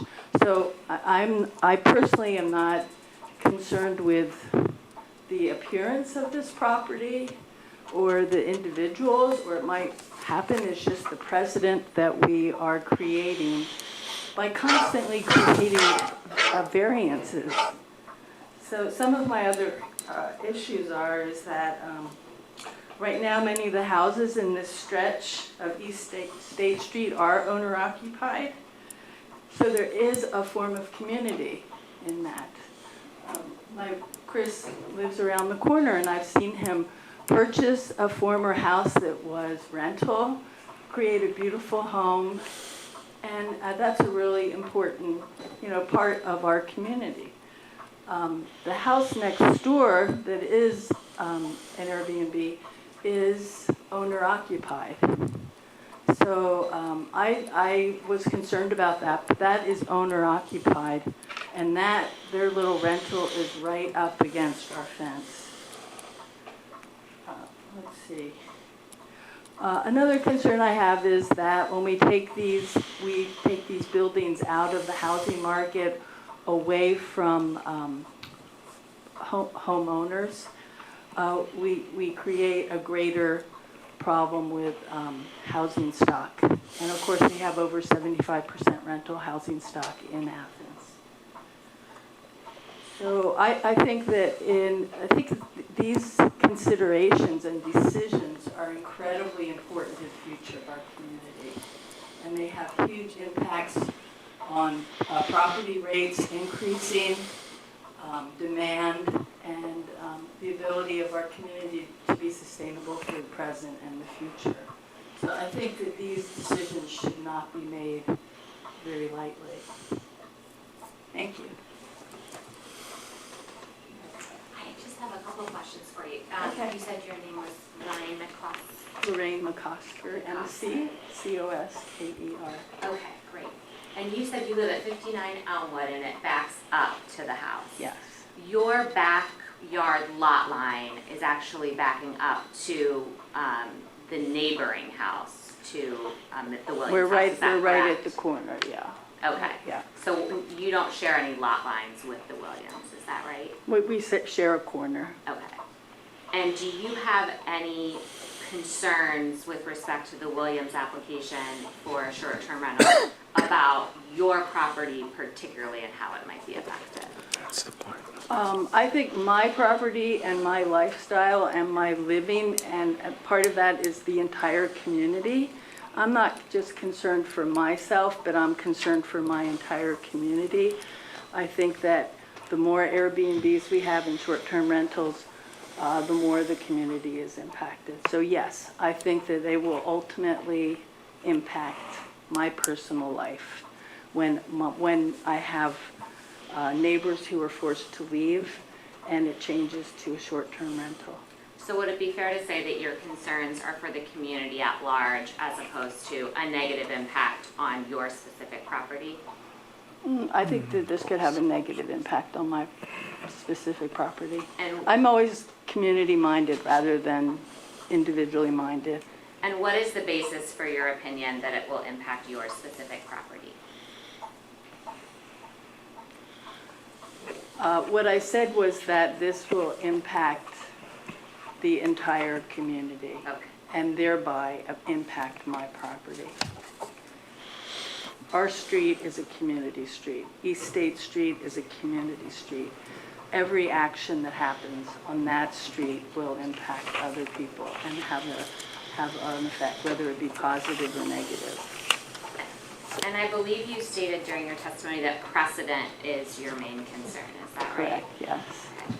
And then you mentioned that it would create a problem with housing stock, is that correct?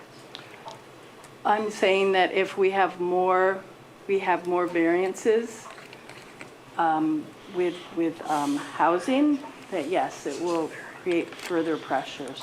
And what is the basis for that opinion? Literature that I've read. I mean, it's just, I'm an academic. I teach about sustainability. I teach about housing. I teach about sustainable living. And I've read about it, and I've seen it in other communities. Are you a real estate agent or a licensed realtor? No, not at all. Okay, do you have any specific information for this board with respect to housing stock and how it has been impacted by the thousands of rentals that are already in the community? I do not. I received this on Friday. I had no idea what it was going. I didn't know about the court case. I called code and got information, but it was not real clear. So I received exactly the same notice I received last time. Okay. And I believe you said that rentals do not apply to the street in question, State Street. Did I hear that correctly? Are you challenging the fact that this would be a conditionally permitted use in an R1 residential zone? What I'm saying is this is a short-term rental, and you're asking for a variance. The property was designated as not having a short-term, being accepting of a short-term rental. The owner purchased it with that knowledge, with the hope of changing this. So that is my primary concern. Okay, thank you. I have no further questions. Okay, would anyone else like to speak in opposition?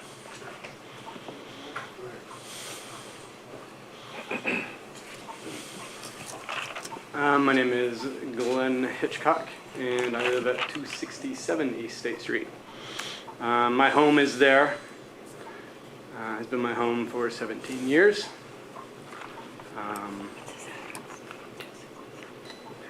The house Right next door. to my house is the one in question. It was a home when I moved to Athens 17 years ago. It has been a home the entire time. Single-family dwelling. My neighbors have been my neighbors. We're there all the time. I recognize them. We have relationships. Mowed their lawns.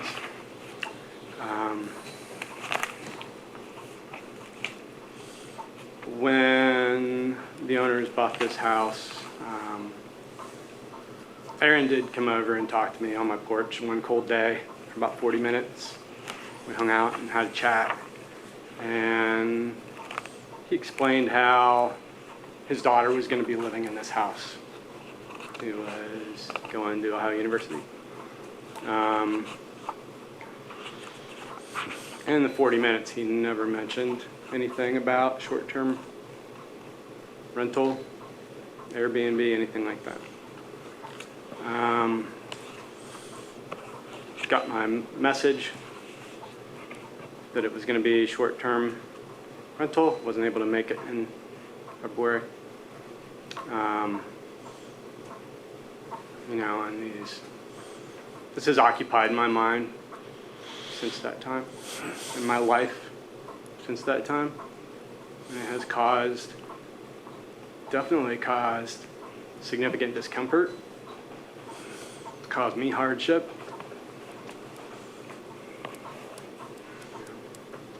It does affect my life.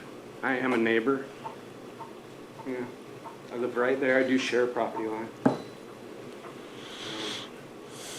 And this is a variance request to vary from the law. Okay. As somebody else already pointed out, yes, there is another short-term rental permit in the L house, 2 doors down, but it is owner-occupied. The owner lives in the front. And the owners work from home, and they're always there.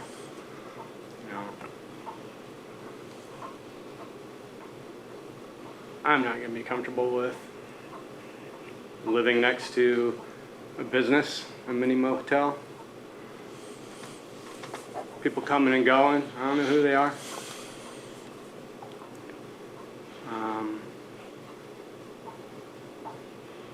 Apparently cameras on the doors to watch outside and, I guess, me. Haven't had to deal with that before.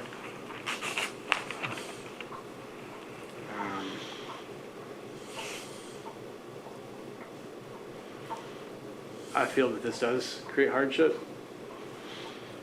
I feel that this should be denied. It's problematic in our little community. Mr. Hitchcock, I would just note for the record that there's a difference between a variance and a conditional use permit. We seem to be using them interchangeably, and I can talk about that in closing remarks, but I did just want to go on the record with respect to that. Mr. Hitchcock, do you have any facts to present to this board on the criteria under which they are to consider the conditional use permit, other than your feelings about how the property is going to be used? It's not licensed for that. It's not coded for that at this point in time.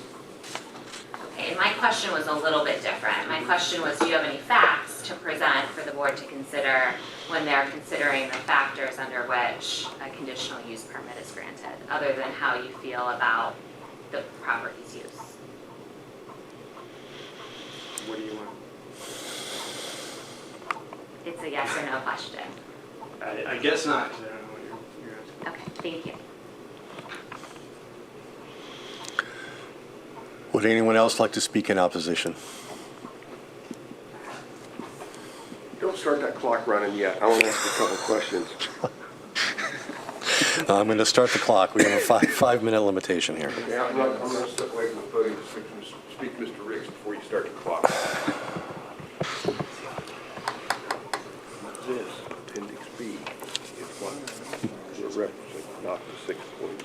No, that's not. This is an appeal from a decision. So what we have to look at is something different. Well, you told me that it wasn't the 6. No, it's not. You're right. And I can, Well, I don't have a list of what the subject is then. Is there anyone else who would like to speak in opposition while they're deliberating here? what you have. Anyone else willing to speak? No? Okay. Come on, Judy. Oh, come on up. Make sure you introduce yourself and say your address, please. Okay. I'm Judy Smucker, and I live on Elmwood, 75 Elmwood. And I just have a question listening to this.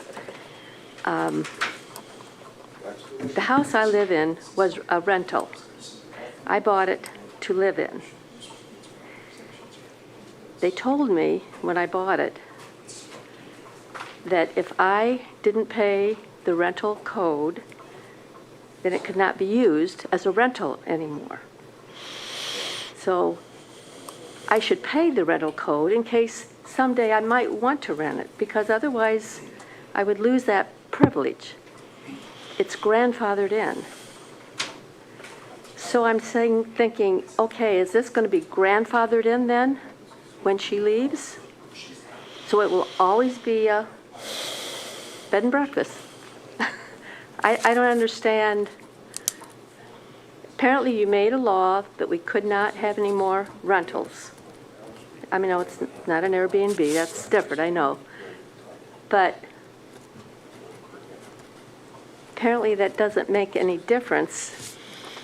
We can buy the house and we can decide after we buy it that we want to have a rental or an Airbnb. So maybe I don't need to pay this grandfathering code anymore because it doesn't make any difference. I can do whatever I want once I buy the house. Anyway, So I it's guess just my this is a question for Mr. Riggs then. Is a conditional use, if we grant this conditional use, is this grandfathered in with next ownership? Does it And there are a lot of convey? rentals on Elmwood that are grandfathered in. They would not be there because it's restricted now. So what's the answer? And the only reason they're there is because they are grandfathered in. So a conditional use is just like a variance. It runs with the property. Okay. So you could change ownership, and it's a variance that runs with the property. Yeah, good to know. Thank you for, Or, I'm sorry, it's a conditional use. It runs with, Conditional not a use. variance, conditional use that runs Right. with the property. Sorry. Just a Thanks for question helping I us have clarify that, listening though. to this.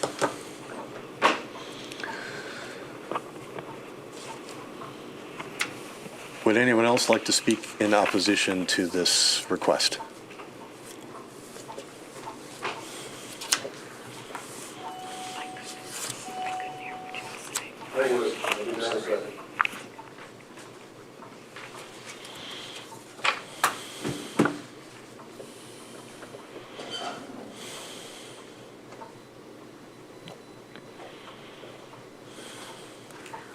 Hello, my name is Jack Stoffer. I live at 69 Elmwood, folks. Most citizens of Athens and/or America don't pay attention to what's going on around them in their neighborhood. I'm going to say a few random things, and then I'm just going to read this. I think the attorneys here conveniently left out a few things. And one of them was, what this gentleman just pointed out, was that the bed and breakfast that is on that street in that area is owner occupied. They conveniently leave that out. That was a pretty fancy presentation they made, but it's a story, a theory, a wish they hope is true. They conveniently leave out that it diminishes the adjacent property values. The neighbor of the existing Airbnb, I believe, is owner occupied. And if I'm allowed to ask them a question, I can do it now or I can do it later. Am I going to be allowed to ask them a question? The appellant to question, that is? Correct. And that'll be after she makes her rebuttal? Why don't we wait until that, yes.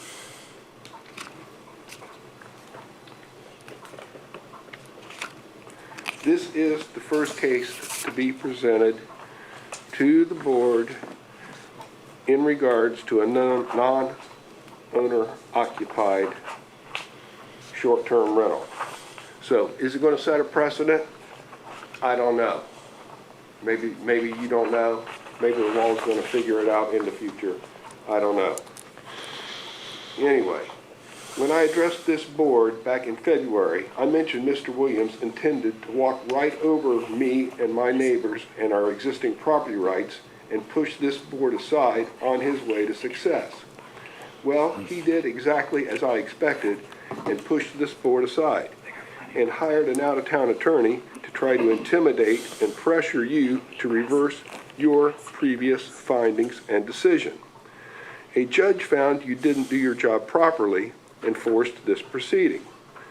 I guess you must be very careful with your wording if we are to come to the same correct, in my opinion, conclusion. That is, we have unregulated, unsupervised groups in an R1 neighborhood. I suspect, as I figure most of you do, that if you don't cave into Mr. Williams and his attorney's second attempt, that they will proceed down the legal road, or maybe not. But boasting of his wealth at least 3 times in the previous meeting, I find it likely that Mr. Williams will, or maybe won't be, a good neighbor. He could be a poor neighbor if he gets the green light. And speaking, if he does get the green light and he doesn't follow the rules, and guess what? There's no office to call about any offense that takes place. The code office is only open Monday through Friday. They don't have anything on the weekends. They don't have any things in the evenings, and these are when any potential problems could occur. With no one to call about a violation, the neighbor has to put up with the violation with absolutely no recourse, or has to confront the problem themselves. Most people don't have the nerve to do this, but I do. The mayor told me in the lobby downstairs that he was in favor of short-term rentals, but didn't want it to be like the Wild West.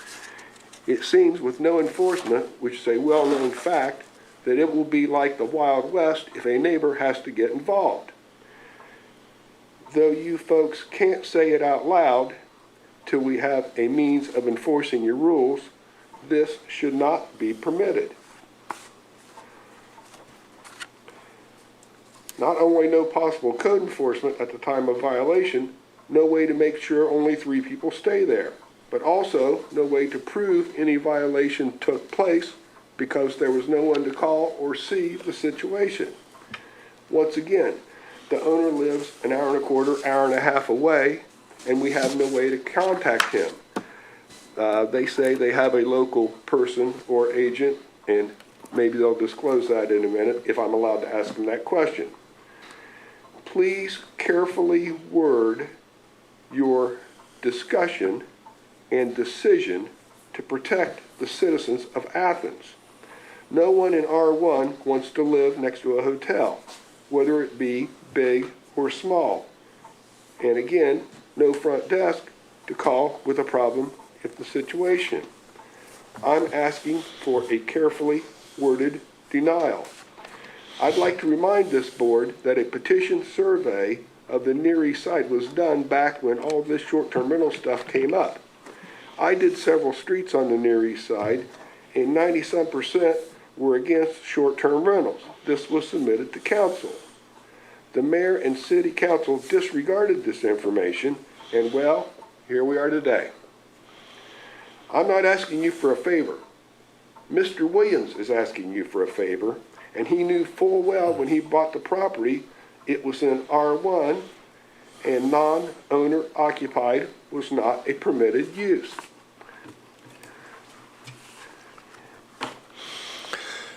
Thank you, Mr. Stauffer. You're out of time, so I gave you a little extra there. So Any questions, rebuttal here from the appellant? Hi, Mr. Stoffer. You mentioned that you believe that this conditionally permitted use would diminish adjacent property values. Is that right? It has happened in other towns. Do I have the case in front of me? I do not. Okay, so you don't have any evidence or facts to present to this It's hard to board? present facts for a situation that has not yet occurred. Understood. That's a good point. You talked about precedent and the fact that you were worried that if this conditionally permitted use were approved, that it would create a precedent. I said I did not know if it would present a precedent or it would not. Maybe this board has that answer. Maybe the court has the answer. I don't have the answer, and you don't have the answer. Well, I do know that the conditionally permitted use is to be adjudicated on a case-by-case basis, which would, That's why we're here tonight. right, which would discount any precedent that it would create. Is that fair? That sounded like gobbledygook to me. You heard what I just said. You mentioned unregulated and unsupervised groups, that they wouldn't be a good neighbor. I didn't say they wouldn't be a good neighbor. I Poor said they were neighbor. unsupervised and could be a poor neighbor. So other than speculation about what may or may not occur at the property, do you have any evidence or facts to present to the board on these issues? I don't have any facts on anything that hasn't taken place yet. No further questions. Thank you, Mr. Stoffer. Is there anyone else who would like to speak in opposition to this case? Okay, would the appellant like to make any additional statements and rebuttal? Yes, thank you. We'd like to call Ms. Williams again on rebuttal, and Okay. then we will have a closing statement.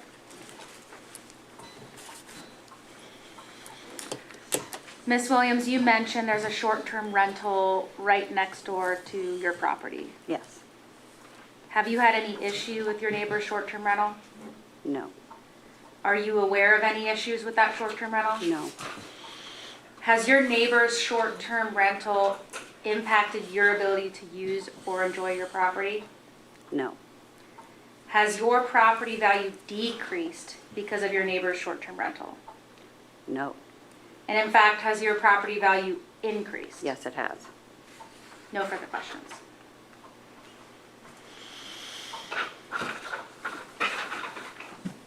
Okay, any questions from the, oh, Sorry, sorry. Mr. Go ahead. Chairperson, if I may There's just multiple close the players here, remarks. sorry. Go ahead.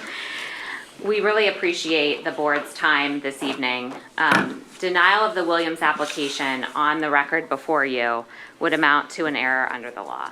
Such an error would continue to expose the city to liability and invite a civil suit in federal court to protect the Williams' right to due process and equal protection under the law. We heard a lot tonight from neighbors and citizens and general public comment about what they feel short-term rentals are doing to the community, their opinions about this particular property and whether it should or should not be considered for a short-term rental. And I think what we saw with respect to the last hearing on this issue was some discussion about what's legislative and what's administrative. If the people of the city of Athens do not want short-term rentals in their community, they have the power to legislate against that. That has already been done. We are not here today to debate whether short-term rentals are or are not permitted under the code, whether it's a permitted use or a conditionally permitted use. So if the neighbors and citizens of Athens want to change that law, they need to go to city council and do that. What this board is looking at is the law as written. And the Williams have a right to apply for a conditional use permit, and they have a constitutional right with the protection of their property to have that application be adjudicated under the provisions of the zoning code as written. And those are in front of you. Ms. Eliason has put proposed findings of fact and conclusions of law in front of you with respect to those. We went through them with Ms. Williams' testimony. All of those factors are met, and importantly, nothing that anyone said in the public comment changes any of those factors. We heard Mr. Stauffer say that the Williams are asking you for a favor, or asking you to do something that they are not otherwise entitled to. All that the Williams are asking you to do is follow the law. That's all that they have ever asked you to do. And the law is that this application should be approved if the evidence demonstrates that the proposed use complies with all applicable city zoning regulations, which it does. There's been no evidence that this property or the proposed use would violate any city regulations. This application should be approved if the proposed use is in a location and is of such a character that it is in harmony with the neighborhood and will not have a detrimental impact on adjacent properties. You have evidence before you that this condition is met. There are short-term rentals all over this neighborhood. It's in harmony with the neighborhood as it has been developed, and there's been no evidence presented to this board in the form of facts that this short-term rental will have a detrimental impact on any adjacent properties. Finally, there has been no discussion and no contention that this short-term rental will have any issues with parking, ingress, or egress. Again, this is not a forum to change Athens zoning code. For those who are opposed to short-term rentals, there is a legislative process for that. This is not that process. This is a quasi-judicial hearing, and you are acting in an administrative capacity. The Athens City Zoning Code permits short-term rentals as a conditional use if all of the factors are met. We have provided you evidence and testimony that all of the factors are met, and I respectfully submit that you are obligated to approve the application because the Williams have met those factors. Thank you for your time.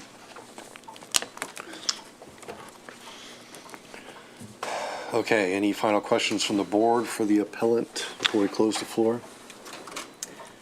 I have a question for either of the directors. We can all wait on that. Any questions for the appellant, or would the answer maybe, no? It's fine. Okay, so close the floor. So we're No, just. I have questions. You have a question? Yeah, Okay, let's let this go first. So, I think the first one, in the text of the finding from the case that vacated the original ruling, it encourages the BZA and reminds us that our power is to extend to imposing appropriate conditions and safeguards.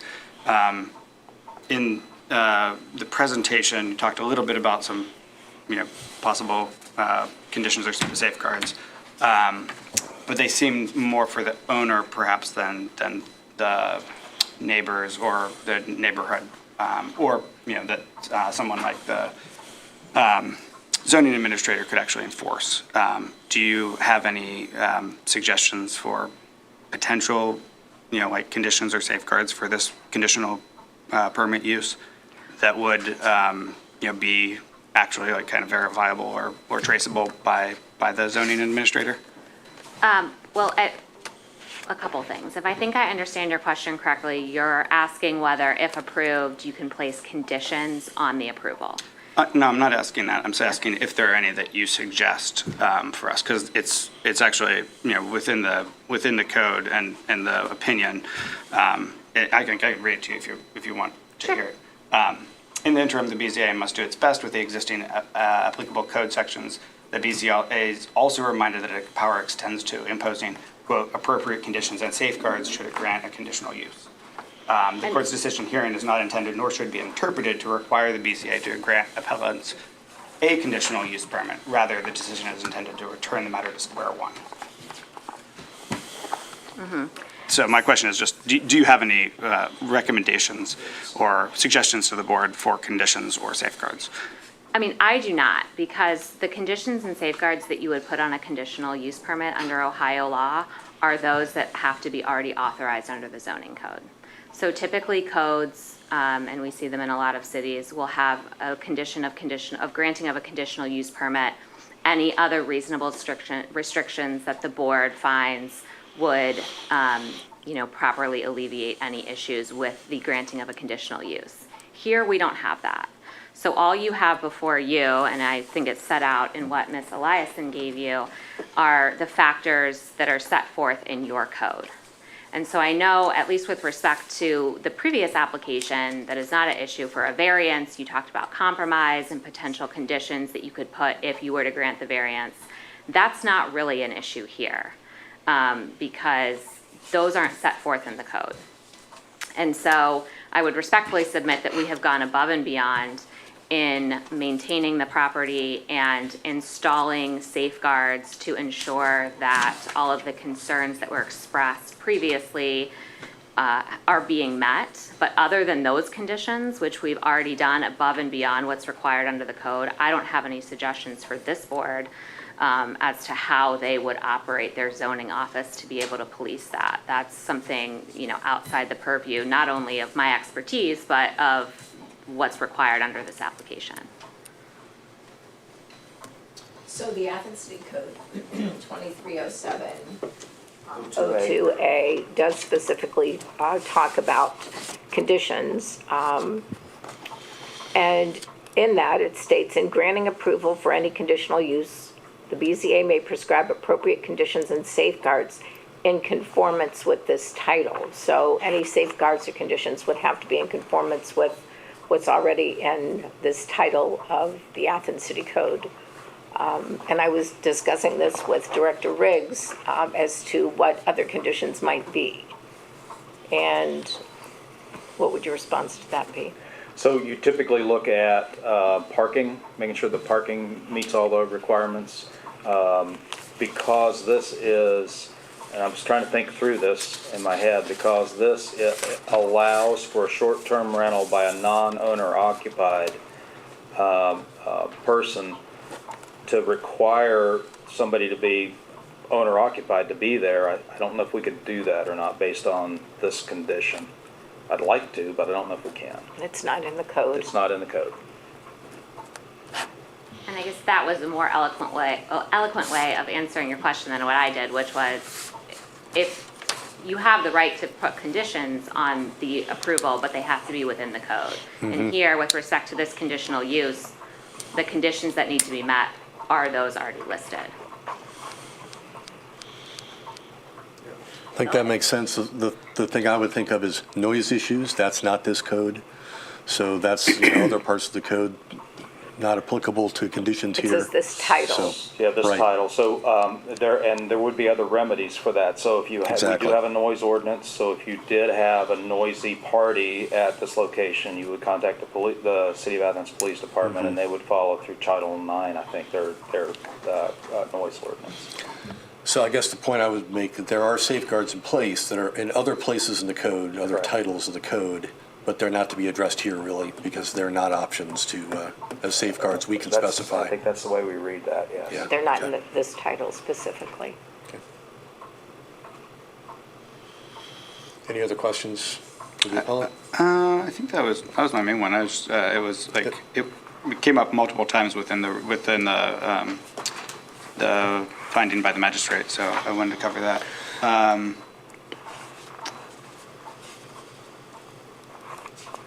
Some other notes. Is there a minimum number of days that the owner plans to occupy the property?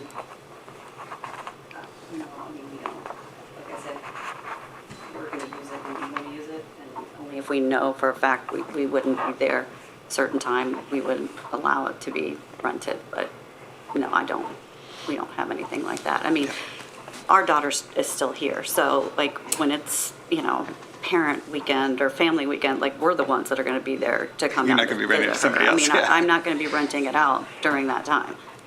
So. I think the only other question I had was that in the case notes, it's a 4-bedroom house. It is. And so my only question was whether that, if that plays into this at all, in that like it's only permitted for 3 unrelated adults, but it's a 4-bedroom. I don't think that you necessarily have to use that extra bedroom, but I did want to kind of. They can have a lot of kids, too. Right. Put 15 kids in that last bedroom. One of the bedrooms is being used as it's a home office. Home Office, yeah. think So, and I that's think all. that restriction of the limited number of adults that are allowed to be used in That is in the the short-term code. rental, is that in a different place in the code? It's not in this title? That's right there in the code. It is It's in that this same title. section. Okay. And it's actually a little different from the rest of the code. It doesn't say 3 unrelated, it says 3 adults in this case. So it is a little bit different, and you can use that as a condition that's limited to 3 adults, but that's already in the code. But it already is in the code, so there's no reason to put a condition on there. Okay. Anything else from you, Ben? Yep, that was all my notes. Kate? I'm just thinking about the fact that if this were approved, it goes with the house forever and ever, unless, can you just give a hypothetical where you might pull it back from a future owner? So I'm going to go out on, I haven't thought this through completely. I'll go out on a limb here. I think that if you could prove that it wasn't used for a certain period of time, for 6 years, was never used as a short-term rental, it would make me question whether or not they could continue to use that. So as long as it's continually used, although I don't have a lot of backing on the code for that, that's the way I would consider it. So if they decided to do it, got the approval, but didn't do anything with it for 6 years, sold it, and then somebody else said, I want to use it now, I'd have to really think through that. Is 6 years just a number you This is an arbitrary Okay, number, okay. yeah. And also, isn't it true that they apply each year for their short-term rental permit? Yes, they have to. So we would circumstances know. change. We would know whether they're doing a rental, a short-term rental. They have to have an annual permit for that. Okay, any other questions for the appellant? That makes me not clear. question if they are non-compliant in their use, for some reason. Not that we think that that's necessarily going to be the case, but is that also a?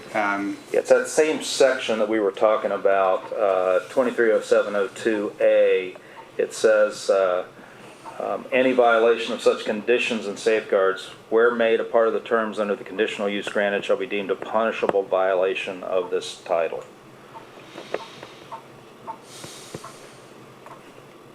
But, well, we're not talking about, aren't we saying there really aren't Yeah, conditions we yeah. can put on? So if you're not doing conditions, I think you'd have to go down to just the violation of Title 23 zoning code. They'd be in violation of the zoning code. They put 4 adults in there.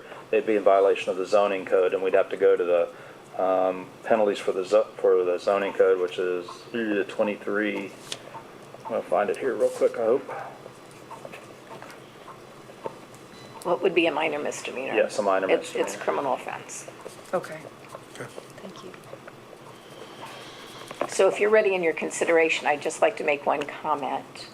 I would ask, after the Williams decision, I received it from Common Pleas Court. I put together there's a 4-page document here that goes through each and every section of 230702A and 230702E1. And I would ask that you read those and carefully consider each factor that I have stated here. On 1 and 3, Director Riggs can help you with those, but to go through this step by step in case there is further court action. The magistrate and then confirmed by the judge stated that the problem with the last case, there was no way to make a decision because there were not written findings of fact. And this would serve as your written findings of fact. So I have a document that is a predecessor to what you have, I think. I need to make sure I get your copy to go through that. I gave everybody a copy. I don't seem to have one here. so- You don't have the 4-page copy? No. Here you go. It's an extra. Is that all 4 pages? I have a 4-page version. I got an extra one that I wrote on it. Yes, this is it here, 4 pages. Okay, I all got right, it. we'll just use one of those, and I think as chair, what you did in the last hearing was fill it out as you went along. Right, so we're going to deliberate and go through this and Yes, answer these please, questions. step by Yes. step. Sounds good. I All don't right, know if the so, appellant has anything else to add. I do not. We just really appreciate your time and diligence in filling this out and considering the evidence that you heard today. Thank you. thank you. Okay, so I'm closing the floor. So now we are deliberating amongst ourselves, and we're going to go through this 4-page document. And I think you can just go through and read it as you go. And Yep. there are 2 sections there that Director Riggs can help you on. One is the section where it's conditionally permitted use, and then the second is the city regulations. And he can go through those with you and tell you whether the conditional use complies with city regulations. Okay, so that's items 1 and 3, you said, right? Those are 1 and 3. Okay. Right. Okay, so we have the power to issue a conditional use permit by finding and writing of the following. Pursuant to Athens City Code, ACC 23.07.02A and 2307.02E1, the proposed conditional use is to be located in a zone herein wherein such use may be conditionally permitted. So, Mr. Riggs, just confirming that this is a conditionally permitted use in this zone. Yeah, under R1. section 2304 permitted uses, it would be section .01, subsection C, conditionally permitted uses, subparagraph 3, short-term rentals, non-resident owner, short-term rentals. So 2304-01C3 is where where they allow short-term rentals on those principal homes front on East State Street, Carpenter, Lancaster, and Columbus. Right, so fronting those streets specifically is what we're talking about here, and this is I'll East just read State. it here. Short-term rentals, non-resident owner, short-term rentals, the keeping of not more than 3 adult renters plus related children by a non-resident owner for periods of less than 30 days on R1 lots that abut an R2, R3, and a B zone, or that the principal home fronts on East State Street, Carpenter Street, Lancaster Street, or Columbus Road. And that's where the principal home fronts, so you have to have that address. If you're on a corner lot and you don't have the address of those streets, you're not allowed to do that.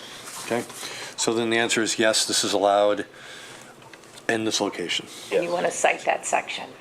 Yep. Okay, item 2, pursuant to AC 23.07.02E2, the request for a conditional use is considered as an individual case. That's come up repeatedly tonight. Those are things that the court decision specifically stated that we did not consider this on an individual case previously, so it's something we need to make sure we do here. So the individual factors unique to this case need to be considered and not things like precedents. Did I say that right? Right. And if you could write those down after you've deliberated. So write down what individual factors are unique to this case and were considered by the BZA.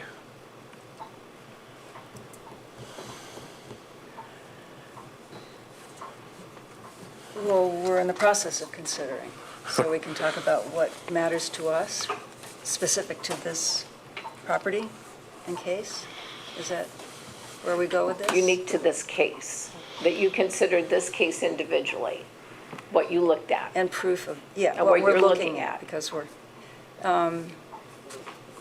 one aspect for me is that the owner lives about an hour and a half away, and I recognize that they're hiring a local property manager, but that's relevant in my thinking. In my thinking, another relevant piece of information specific to this property is, I believe, I'm right, in, at least for East State Street, that the size of this lot is rather small. Many are within East State Street, small like this one, but there are several that are also larger. This property and the house on this property is very close to the houses on either side, very close to the houses behind it. Also true for many houses on East State Street, not all of them. There's a lot of houses on East State that front onto a hill that is unoccupied, or even onto another street where you get the whole length of that lot. So if you think about potential noise problems and issues with, that would affect the neighbors, in my view, the specifics of the lot and its location are a factor because, well, I can talk more about that later. So I have a question. Would it be easier to do this later, after you've gone through all these other factors? Sure. Do you think that might be easier? You might find us some additional things to add. Okay, all right, well, let's Those wait were on very that, good and points, let's though, go Kate. through the other factors first, and Okay. then come back to that. Item 3, pursuant to ACC 230702A and ACC 230702E3A, will the conditional use comply with all applicable city regulations? And I think Director Riggs can help you with that. And it says to list the applicable regulations here, which could get, That's actually a big question. yeah, it could be a So long we can list. talk about the zoning portion of it. Will they have, will they meet the 3 adults on the plus children, related children? They say they can do that. Does the a number of parking spaces meet the required code? Yes, it does. Setbacks. As far as I can see, everything in the Title 23 zoning code will meet all of the city regulations. One of the things that we will do, and I can't tell you right now for sure, but one of the things we'll have to do is we'll have to do a house inspection on a short-term rental, and we look at things like fire extinguishers, CO detectors, GFCI outlets, and I don't know, I haven't been in there, so I don't know if it meets all of those regulations, but we will check and make sure, and we won't allow that property to rent until they do meet all of those. So there's some conditions here where, yeah, that we'll be able to affirm that, but I can't do it now because I've not been in the house, done an inspection. Other applicable city regulations would, I mean, as we talked about, if we have a not loud noise complaint, we have sections in the code, and we could regulate that based on those sections of the code. So it says it's kind of a big question, but I can't see anything that at this point wouldn't apply, wouldn't meet all the city codes, all the city regulations. What about ingress and egress from the driveway? Ingress and egress from the driveways is acceptable. It's existing, so it's an existing access point, and it works fine as a residential. It would work fine for this as well. David, I have a question. What if, you talked about renewal. They have to renew for a short-term rental permit every year? Yeah, now there's basically 3 ways you could do rental permits. You could do a long-term rental permit, you could do a short-term rental permit, or you can do a combination. And those will all be the same cost, whether you do one or both. And those are renewed every year, and they're renewed annually. And we try to do annual inspections every year. So we look at the property every year to make sure it meets health and safety requirements. If you were granted that they get what they're asking for, and the place is a problem for you, the community, is there a number of complaints? Is there a threshold where you have an idea of where they lose the permit? I would see this as, there's nothing specific for short-term rentals. I would see this as, if you have a continuing problem with a long-term rental property or a long-term landlord, we can go through court actions. We do a notice of violation, order to comply, and then Lisa's office helps us with taking a person to court because they're not complying with our regulations. And I'm assuming you're saying that would be the problem, is they don't comply with the regulations. Sure. And we do follow up with that. noise complaints and stuff like that. Noise complaints are a criminal matter. Yeah, criminal, that's why it goes through the police instead of the code office. And housing code violations end up being criminal matters, as do zoning code violations.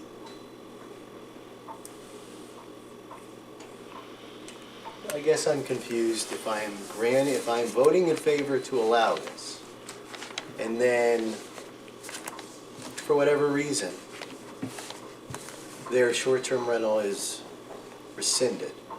Does this stay on the property? This variance that we're allowing? Conditional use. This conditional use, does it stay with them even if that has been rescinded due to their own negligence? So if you go to court, you wouldn't go to court, take the property to court, you take the owner to court. This is really a property issue. It goes with the property. It's not the property owner that has that conditional use. So yeah, you could have a person that's a bad landlord, and then they would sell the property, and somebody could come back in, and that conditional use would still be allowed with a different landlord. So the concern would be voting for this is a leap of faith that they've shown me what they're doing. But it's a leap of faith as to how the property is going to be utilized over the next several years. Do you understand what my question or concern is? If I am a bad landlord and I rent and my property is a detriment to those around me, you can take that away from me, and I can't use it in that capacity anymore. I'm saying to you as a landlord, that can be taken from me. Yes, it can. Yeah. Is this something that we're sort of voting on that actually can't be taken away from them? So I could take, I think I understand what you're asking. I could take your short-term rental permit from you, but I can't take the conditional use from you. Okay. That's all I want to know. Is that correct? I think that's That's interesting. a way to put it, yes. But I think maybe what one could think, having said that, is that one might vote against any of these on that basis, but that cannot be the basis on which we deny it, because city code has allowed Conditional us use. to, yeah. That's right. So it's interesting, but it's not relevant to our decision. Okay. Thank you, Kay. Okay, anything else? I think that answers the question about the conditional use will comply with all applicable city regulations as it stands now. That seems to be correct. Item 4, pursuant to AC 230703 E3B, will the conditional use be of such location, size, and character that it will generally be in harmony with the appropriate and orderly development of the zone? And this is really just a yes or no question, but we can list factors. Without factors, you're saying? We can, it's a yes or no, but we can list factors here that we've considered. And this sounds to me like it's quite a bit about if somebody's building something, is it acceptable with the character of the place? It will be in harmony with the development of the area. That's not really what we're talking about here, but. Well, it's the conditional use, so whatever they're asking for, which is the ability to have short-term rentals. So I don't think it's necessarily just discussing structural builds. Although the next item, item 5, talks more about resulting in significant negative impacts or conflicts with the surrounding use. For me, this maybe is where what I was saying earlier about the size of the lot and the closeness of the houses and the people behind instead of that here, and if we think of harmony as being something that many of the residents have testified about, it's sort of it's somewhat nebulous, but it's not a hard fact. Right.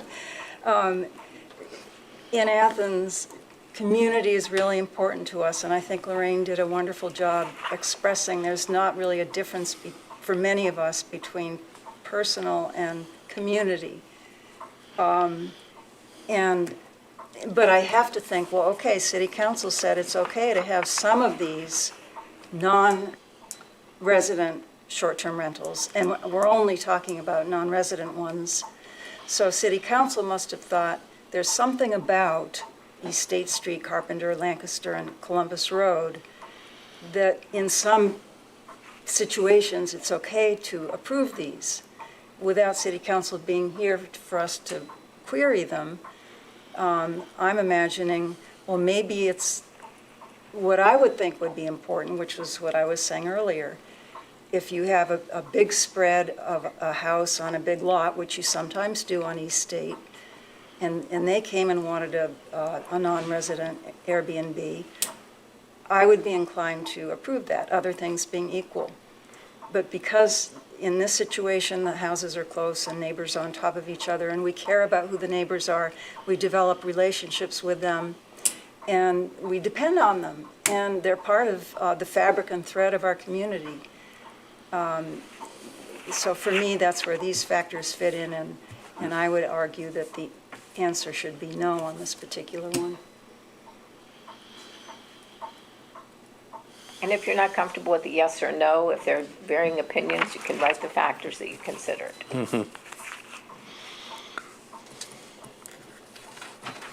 Anyone else like comment on this while I'm taking notes? And the other piece of that would be an owner who lives really far away. You know, nothing against that, but it really is harder to integrate and be part of a community that we're nurturing and maintaining and trying to help thrive. A property manager is great, but it's really not quite the same as an owner who lives there. Please just say it's okay to me. It's talking about location size and. So you don't see any issues personally with your perspective on this?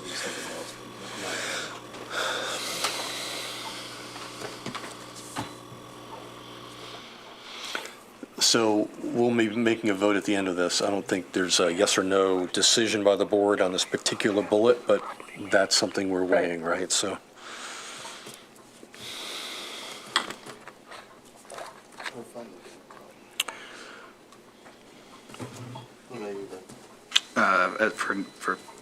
For I struggle with the term in harmony. Given the proceedings of tonight, it didn't generally impress me as a room full of harmony. As far as development of the zone, it's a residential zone. Zoned R1, it is a permitted conditional use.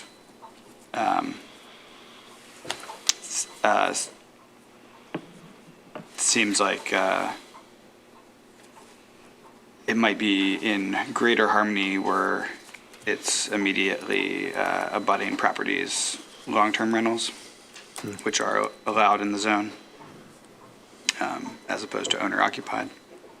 But I don't think I have a whole lot more to add than that. So a number of the neighbors are owner-occupied, in fact?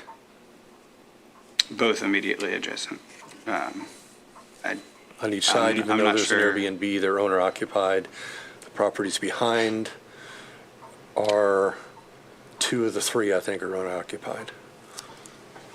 I'm not sure of the The one abutting is on a the back long-term rental, or right? corner, yeah. Might be right behind the property.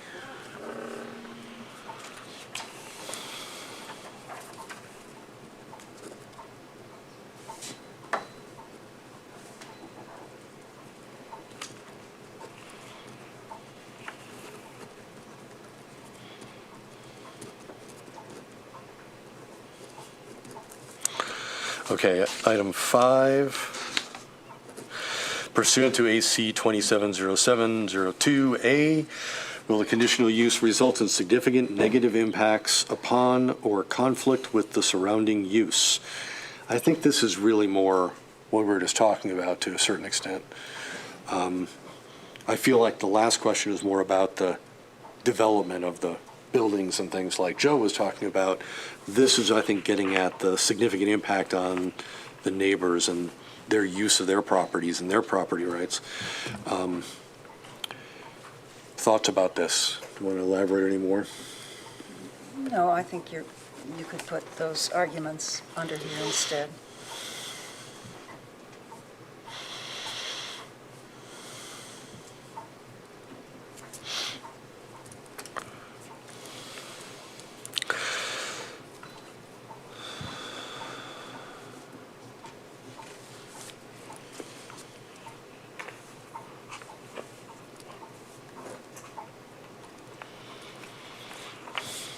I think I'd say on this one that, for the most part,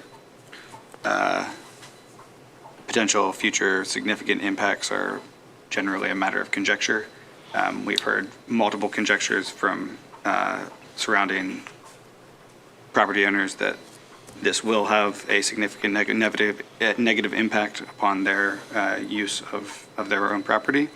Obviously, we've heard a conjecture from the property owner themselves that they are going to try their very best to be a positive impact to their neighbors.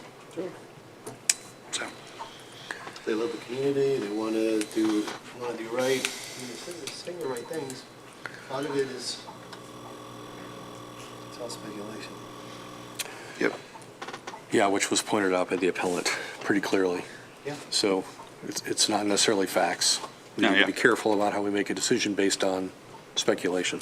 That's what I'm saying, it's based upon this. Yeah. I mean, I'm looking at the words. Will. Will the conditional use result. result in significant negative And if I impacts? said, I think so, it's speculatory, or I don't think so. If it's based upon facts, I think it's hard to say. I think it's impossible. Right? But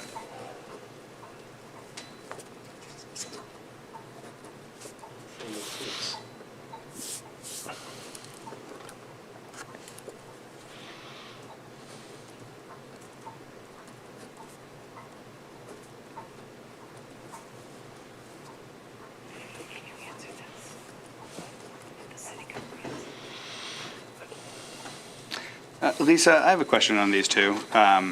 They're very clearly worded, yes/no questions. Well, that's the way the code states. Yes. Yeah. But those are speculative. Right, and I said you don't have to answer them yes or no. Yes, This was no. a form that We can just add our own. What's important is you list the factors you considered. Great. These are findings of fact. What were the facts that you considered? That's what the important thing is here.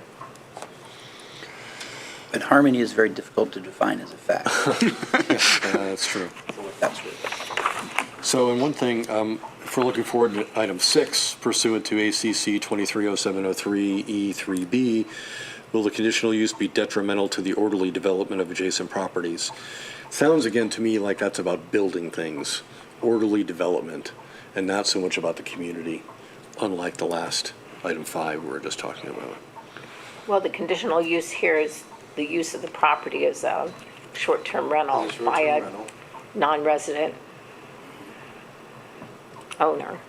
So it is a form of development.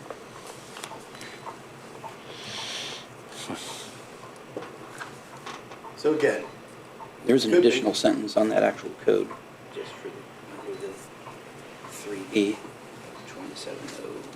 3B, next item is 7, though. Will Well, And I the- think that no. when you get to 7, Director Riggs can help you with Okay. the city comprehensive plan. You were going to add the sentence, Kelly? Yeah, let me find it exactly here.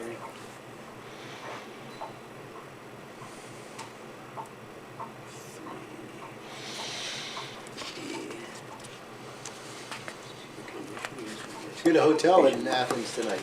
Long drive back to Columbus.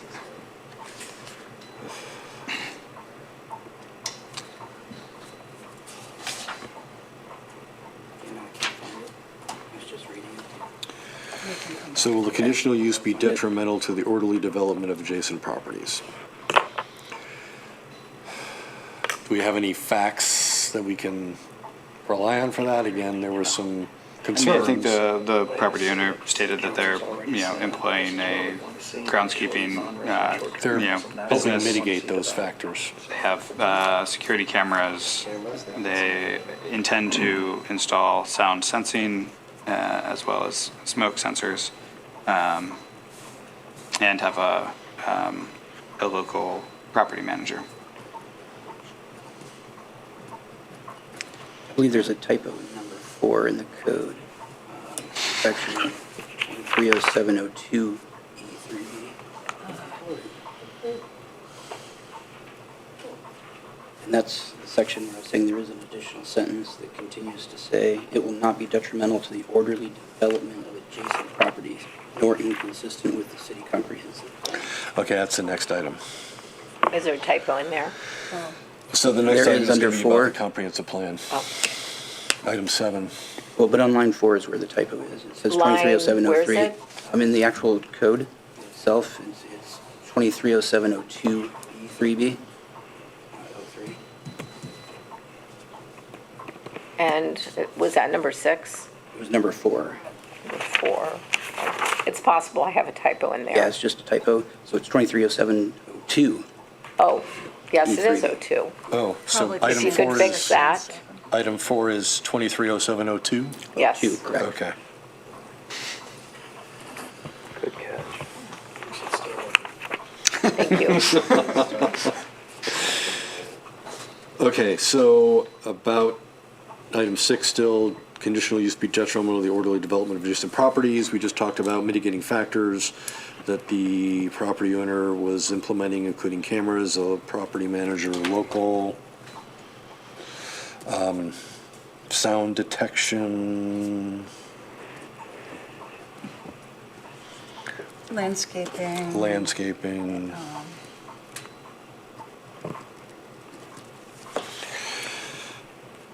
Anything else on? They're doing maintenance of the driveway, right? Fixing You were doing things. maintenance and landscaping on the driveway too.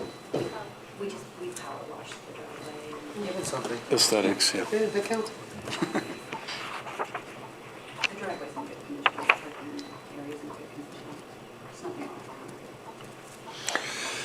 Okay, item 7, pursuant to ACC 2707.03 E3B, will the conditional use be inconsistent with the city comprehensive plan? Mr. Riggs, you have comment about Yes, sir. that. So it doesn't really, the comprehensive plan doesn't really talk specifically about this type of use, but in general, the comprehensive plan is, looks to provide different housing options for the residents of the city. So the more different types of uses you could have, rental uses you could have, would be consistent with the comprehensive plan.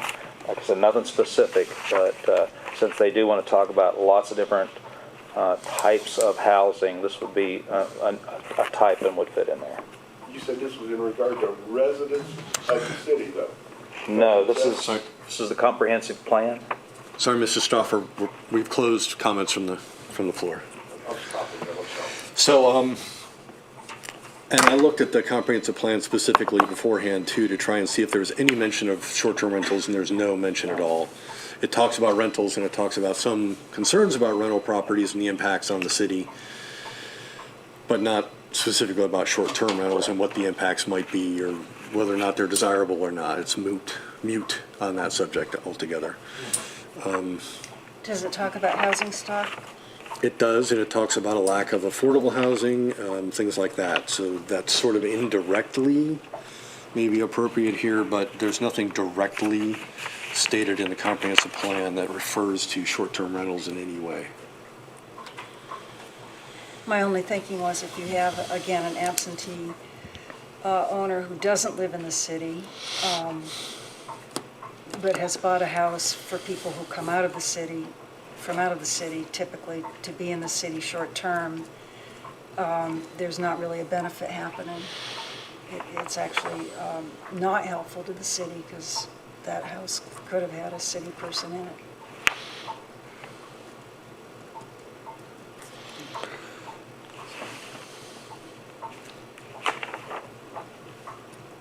And then, Mr. Dulac, I saw a couple more typos on the numbers, if I could ask you to correct them. So on number 6, it should be 230702E3B. And then in number 7, it should be 230702E3B. So Also 02 instead on of both. 03. So thank you for alerting me Okay. to that.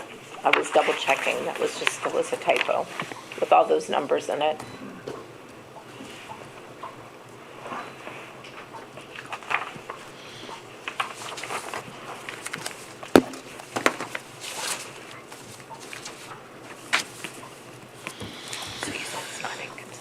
So again, I think for this item, it's hard to put a yes or no on it, but there is nothing specific in the comprehensive plan that excludes this as a short-term rental, but there may be an indirect impact on a concern that's brought up in the comprehensive plan about reducing housing stock for owner-occupied housing, which is a critical issue in the city.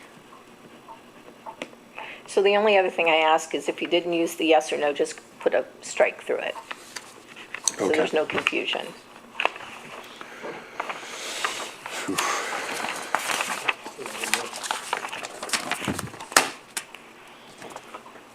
Let's keep going, and we may review the yes or no's at the end here. So, item 8, pursuant to ACC 230702, in granting approval for any conditional use, the BZA may prescribe appropriate conditions and safeguards. State the motion to approve with conditions or state safeguards, if any. And has anybody changed their mind about safeguards? That doesn't seem to be any appropriate in this situation. So, yeah, I have a question on this. I think it's an interesting, piece, and obviously kind of what I've been thinking about from the beginning. The question is, the number 3, ACC 2307, what number are we at? Have we listed that one or not?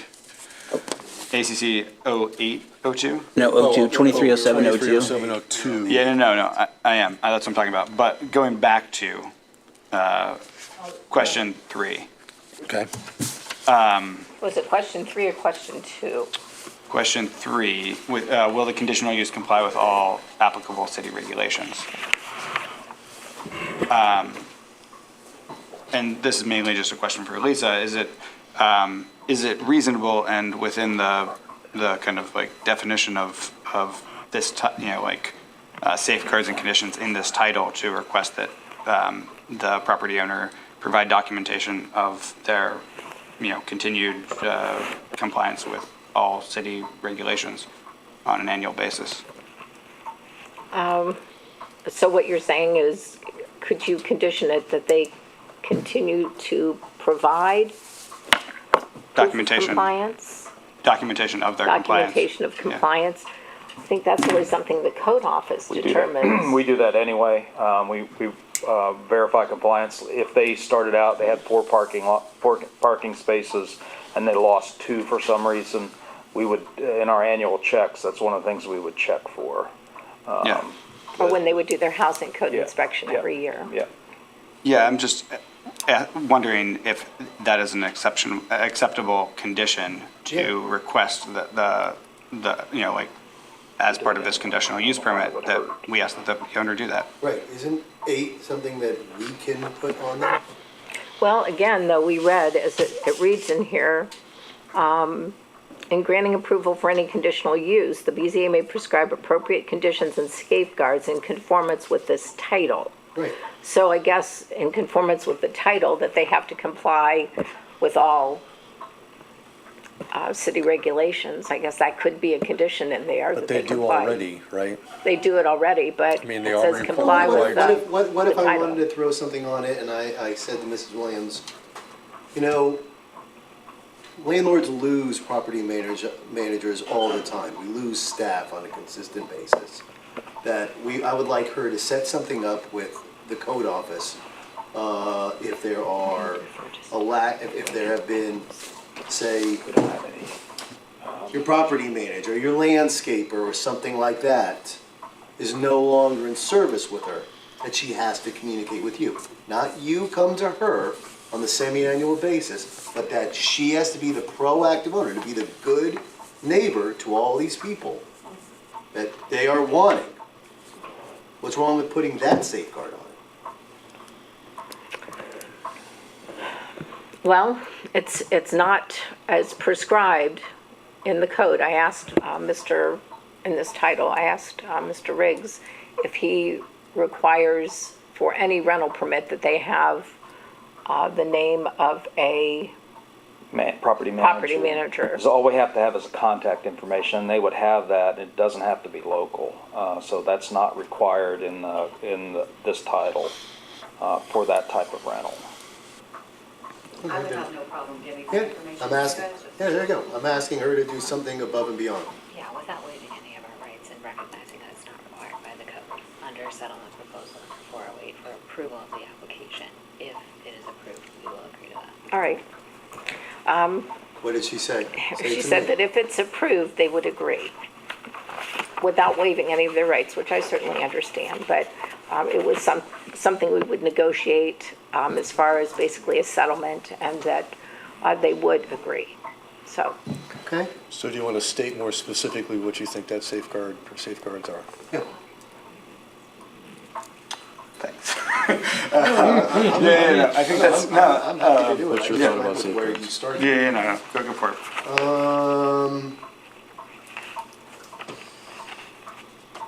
Did we finish with number 2? Or do you feel that there's a reason to go back to number 2? That we No, I know, need to it was this case? only in terms of safeguarding, conditions and safeguards. It was not, I was not reopening discussion of number 2 itself. Well, I didn't know if you wanted to reopen discussion of number 2, just to, Okay, any safeguards you can think of? Kelly, okay. No. Sorry, no. You guys have No, no thank you. safeguards? No, thank you. That they're willing, that if she's willing to accept, Oh, then I would think we throw it on.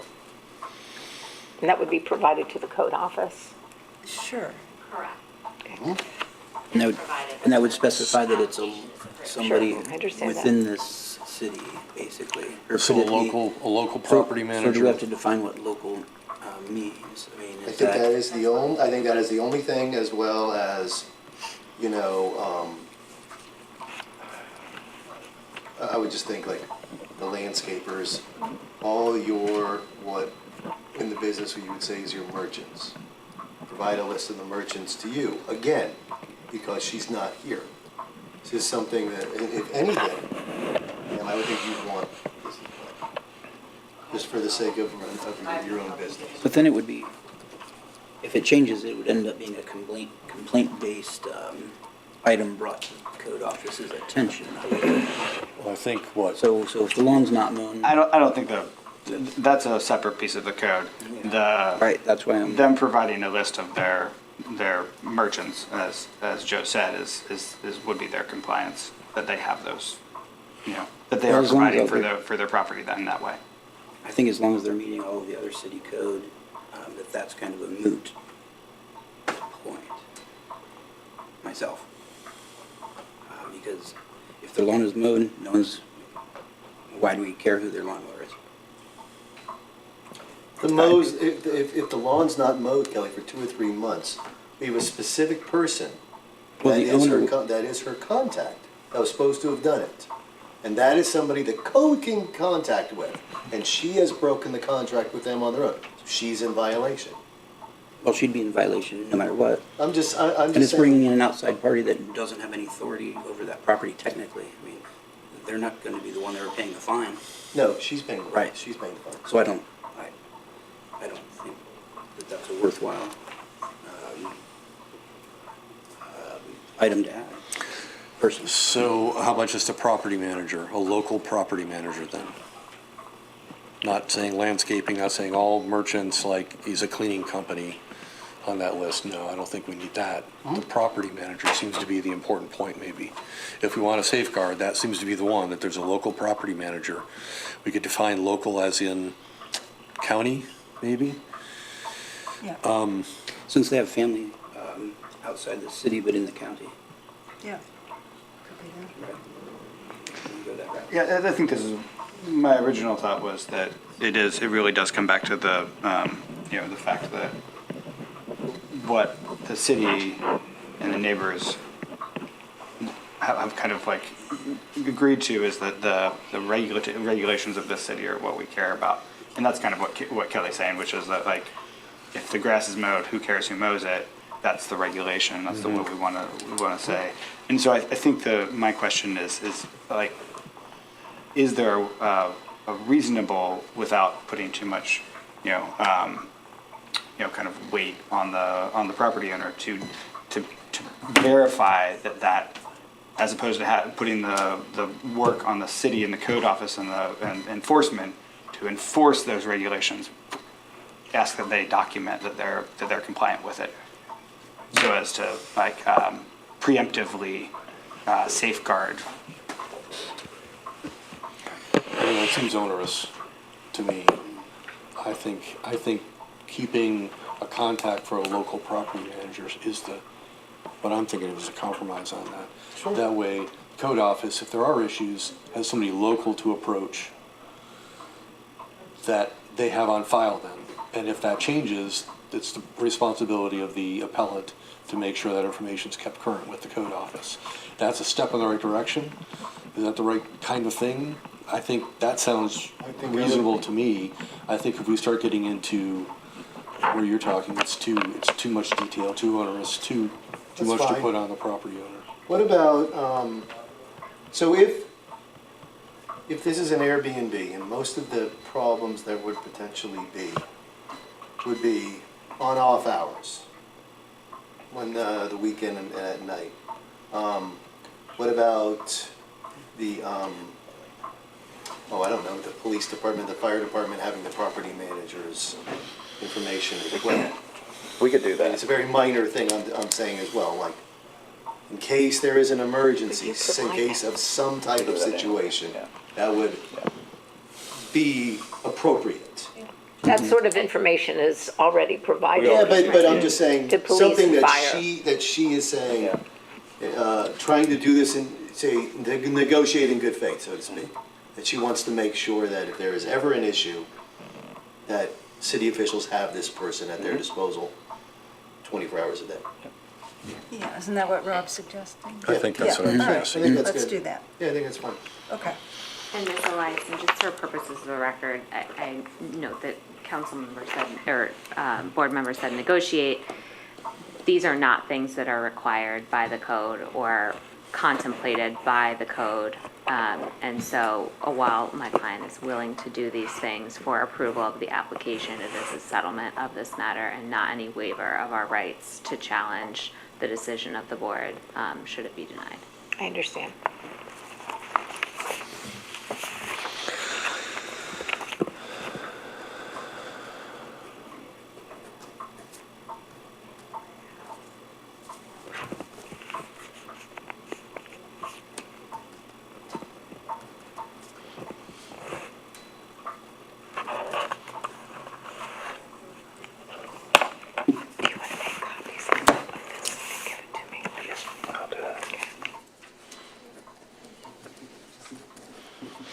So, trying to get this specific enough here.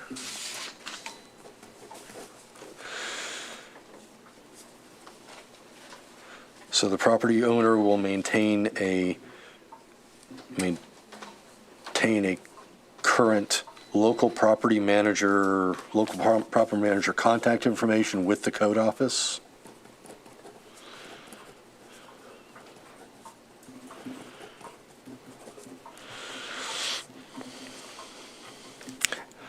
Local being Athens County specifically.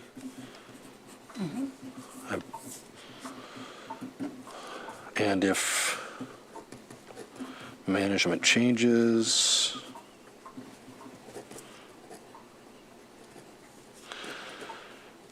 that contact information will be updated. Does that sound? It does sound like a small thing, almost like it should happen anyway, right? It should be part of the permitting process, but. It's nice to see is forthcoming. Good to do it.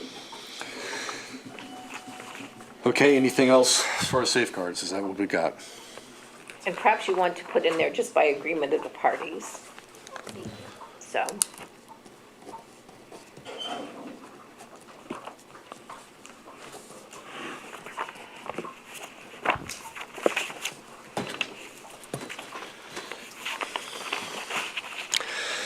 Okay, so let's just review for a moment. We talked about item 2, conditional use is considered as an individual case. Individual factors unique to this case considered by the BZA. We mentioned things about it's non-owner occupied, but they say they're going to have a local property manager, which we just discussed. And they've now agreed to maintain that contact information for the local property manager with the code office. Other factors include things Kay mentioned about small lot with residents on all sides. It is a mostly owner occupied. Adjacent properties.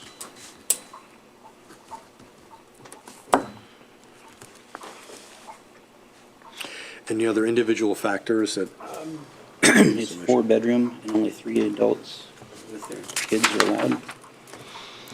In other words, it seems like a large house to be limited to 3 adults, yeah.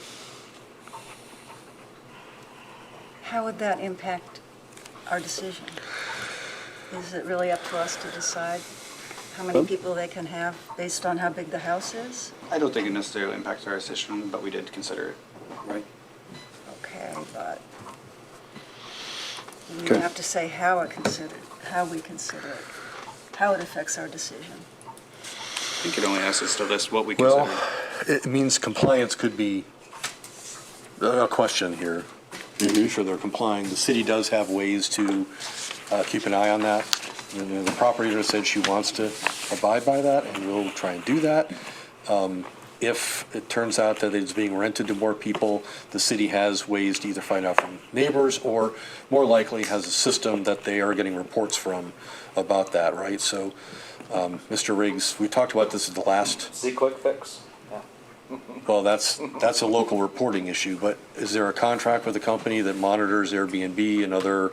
We have had and give that. you reports? It was, we tried that for the first year, and we received no calls. We had an 800 number for after hours, and we received no calls from that. So it's my decision that the cost to have that 1-800 number was not worth the value because it just wasn't being utilized by the residents. Okay. Did you include the fact that the owner lives quite far away? Well, I said non-owner occupied, but okay. We could revisit that if you like. So. That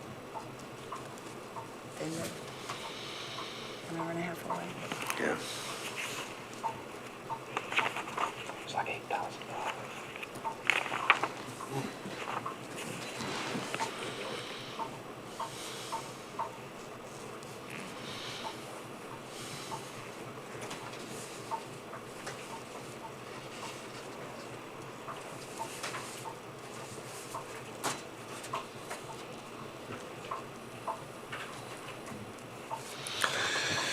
Okay, and then as far as the yes or no question, so item 4, pursuant, conditional use will be of such location, size, and character will generally be in harmony with the appropriate and orderly development of the zone. We mentioned there's closest to neighbors, small lot size, those kind of factors. Do we have, can we say yes or no to that, or is it not that clear? We might each have our own. Our own take Thoughts on on that, that. exactly. So Right. I'm I'm going to cross it out like was suggested, since we don't have a decisive yes or no answer on that. So item 5, conditional use result in significant negative impacts upon or conflict with surrounding use, yes or no? So, and we did say it was hard to be speculative here, if based on the facts. There were few, if any, presented in the hearing, but there's the possibility, there's the potential. But the question is, will the conditional use result in significant negative impacts? Doesn't seem like it. I think it's a no, if we have an answer. Does anybody disagree with a no on that? I agree with you. I'm conflicted. I would not agree that Yeah. it's a clear no. Okay. Wait a minute, Kelly's got. He's saying he disagrees with the yes answer as well, right? Will the conditional use result in significant negative impacts upon or conflict with the surrounding use? Quite possibly yes, quite possibly no. Yeah. So I'm not comfortable. Okay. So we have no decisive on that. We're weighing all the options, Right. which are basically the same details that have been delineated up in number 2 for the most part. Okay. So next item 6, will the conditional use be detrimental to the orderly development of adjacent properties? Yes or no? So we talked about that the owner is mitigating some of these factors that could be at issue with things like cameras, local property manager, sound detection, landscaping, improving aesthetics. So will the conditional use be detrimental to the orderly development of adjacent properties? I think that one's more clearly maybe no. Yeah, I think I would support a clear no on this one. Anybody disagree with that for item 6? A clear no. Okay. One clear no so far. Item 7, will the conditional use be inconsistent with the city comprehensive plan? I had crossed it out. What's their feeling? And Mr. Riggs has said there's nothing specific, and that seems to be true. There's no mention of short-term rentals. We talked about some indirect impacts on reducing owner-occupied housing stock, which is something called out in the comprehensive plan. Is there a yes or no answer to that? Mr. Riggs, can I ask a question in reference to when was the comprehensive plan last updated or? It's been a few years. They just, was it Yeah. Yeah. 2020? I think, yeah. Yeah, I just pulled it up and it Yeah. was ratified in 2020 for a 2045 event. Or adopted by the city council, I should say. So I have that crossed out as no, not decisively yes or no. Anybody agree, disagree with that? I agree with what you did. Okay. So then we are to the point where we need to have a motion. I think before we do that, I have one question. Given the existing safeguards, and I'm sorry to be kind of like repetitive on this fact, but if we have a local housing manager, and if we have I know the intention is to be a good neighbor, and I don't have any reason to mistrust that, but like if, particularly at some future point, say a different owner, we have, consistently negative outcomes that do have a bad impact on the adjacent properties. Is there any way that we're actually safeguarding those other adjacent property owners from those continued negative impacts? No, as I said before, what we would do, or what our office would do, we would take away the rental permit, but the underlying conditional approval would still. So they could reapply for it at some point in They time? could yeah, or you could get a different, better landlord, reapply for it, yeah. It wouldn't be a safeguard to the actual conditional use. Correct. It would be a safeguard to the rental permit. Correct. Shall I make a motion?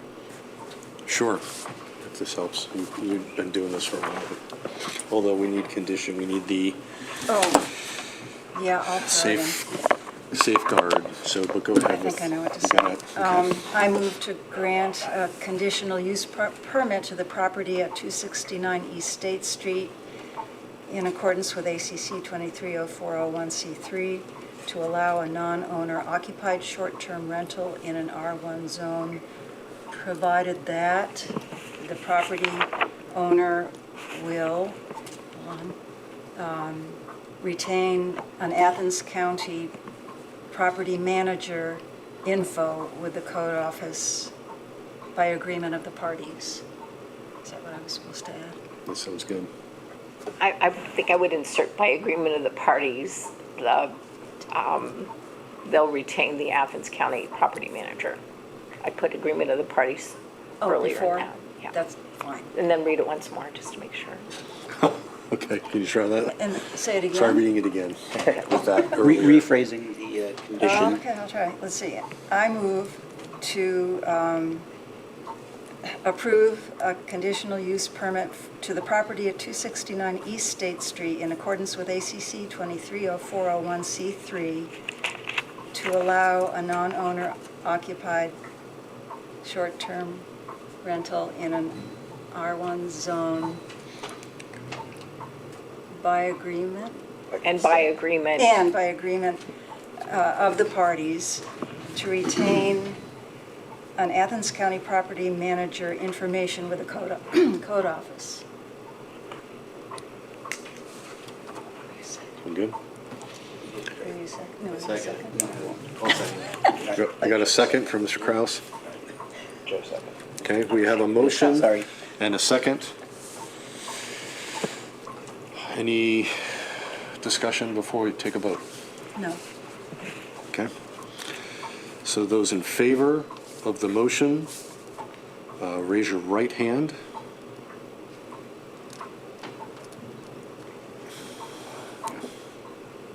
So I'm in favor of the motion, I'm voting.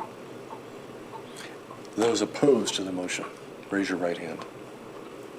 I'm gonna abstain. Okay.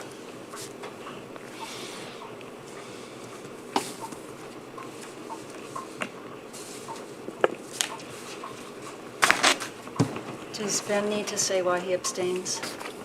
I would prefer if he would state for the record. I live in the neighborhood, and while I don't feel like I have any particular connection, I feel like I would prefer to abstain.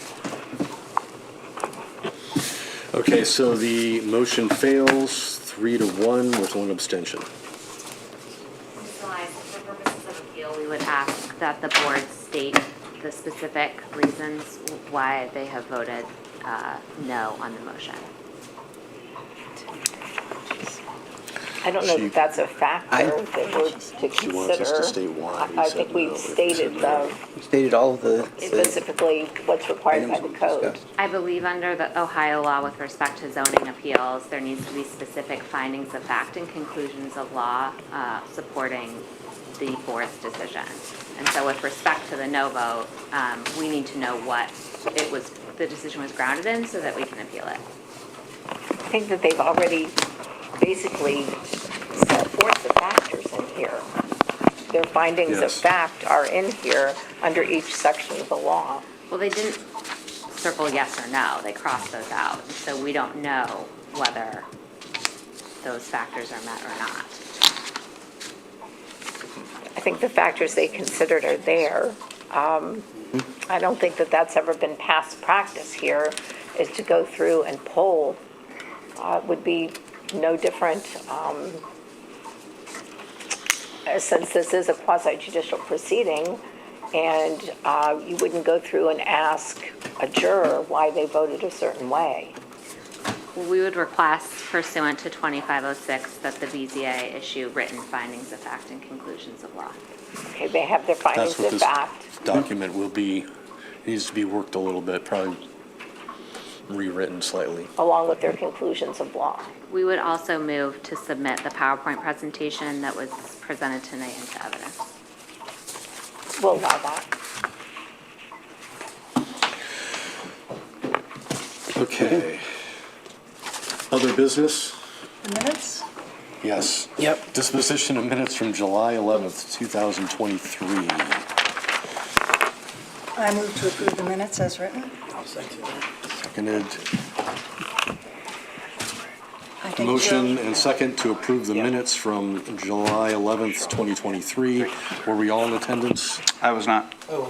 Okay, so we have 4 in attendance. So Give us 3. I vote. So all those in favor of approving the minutes? state aye. Aye. Any opposed? Okay, passes 4-0. And do we need a motion to adjourn? Yes. So we'll ask for a motion to Yeah. adjourn. Leland motion. I move that we adjourn. I second. Okay, Okay, a second. all in favor of adjournment? Aye. Aye. Any opposed? Thank you.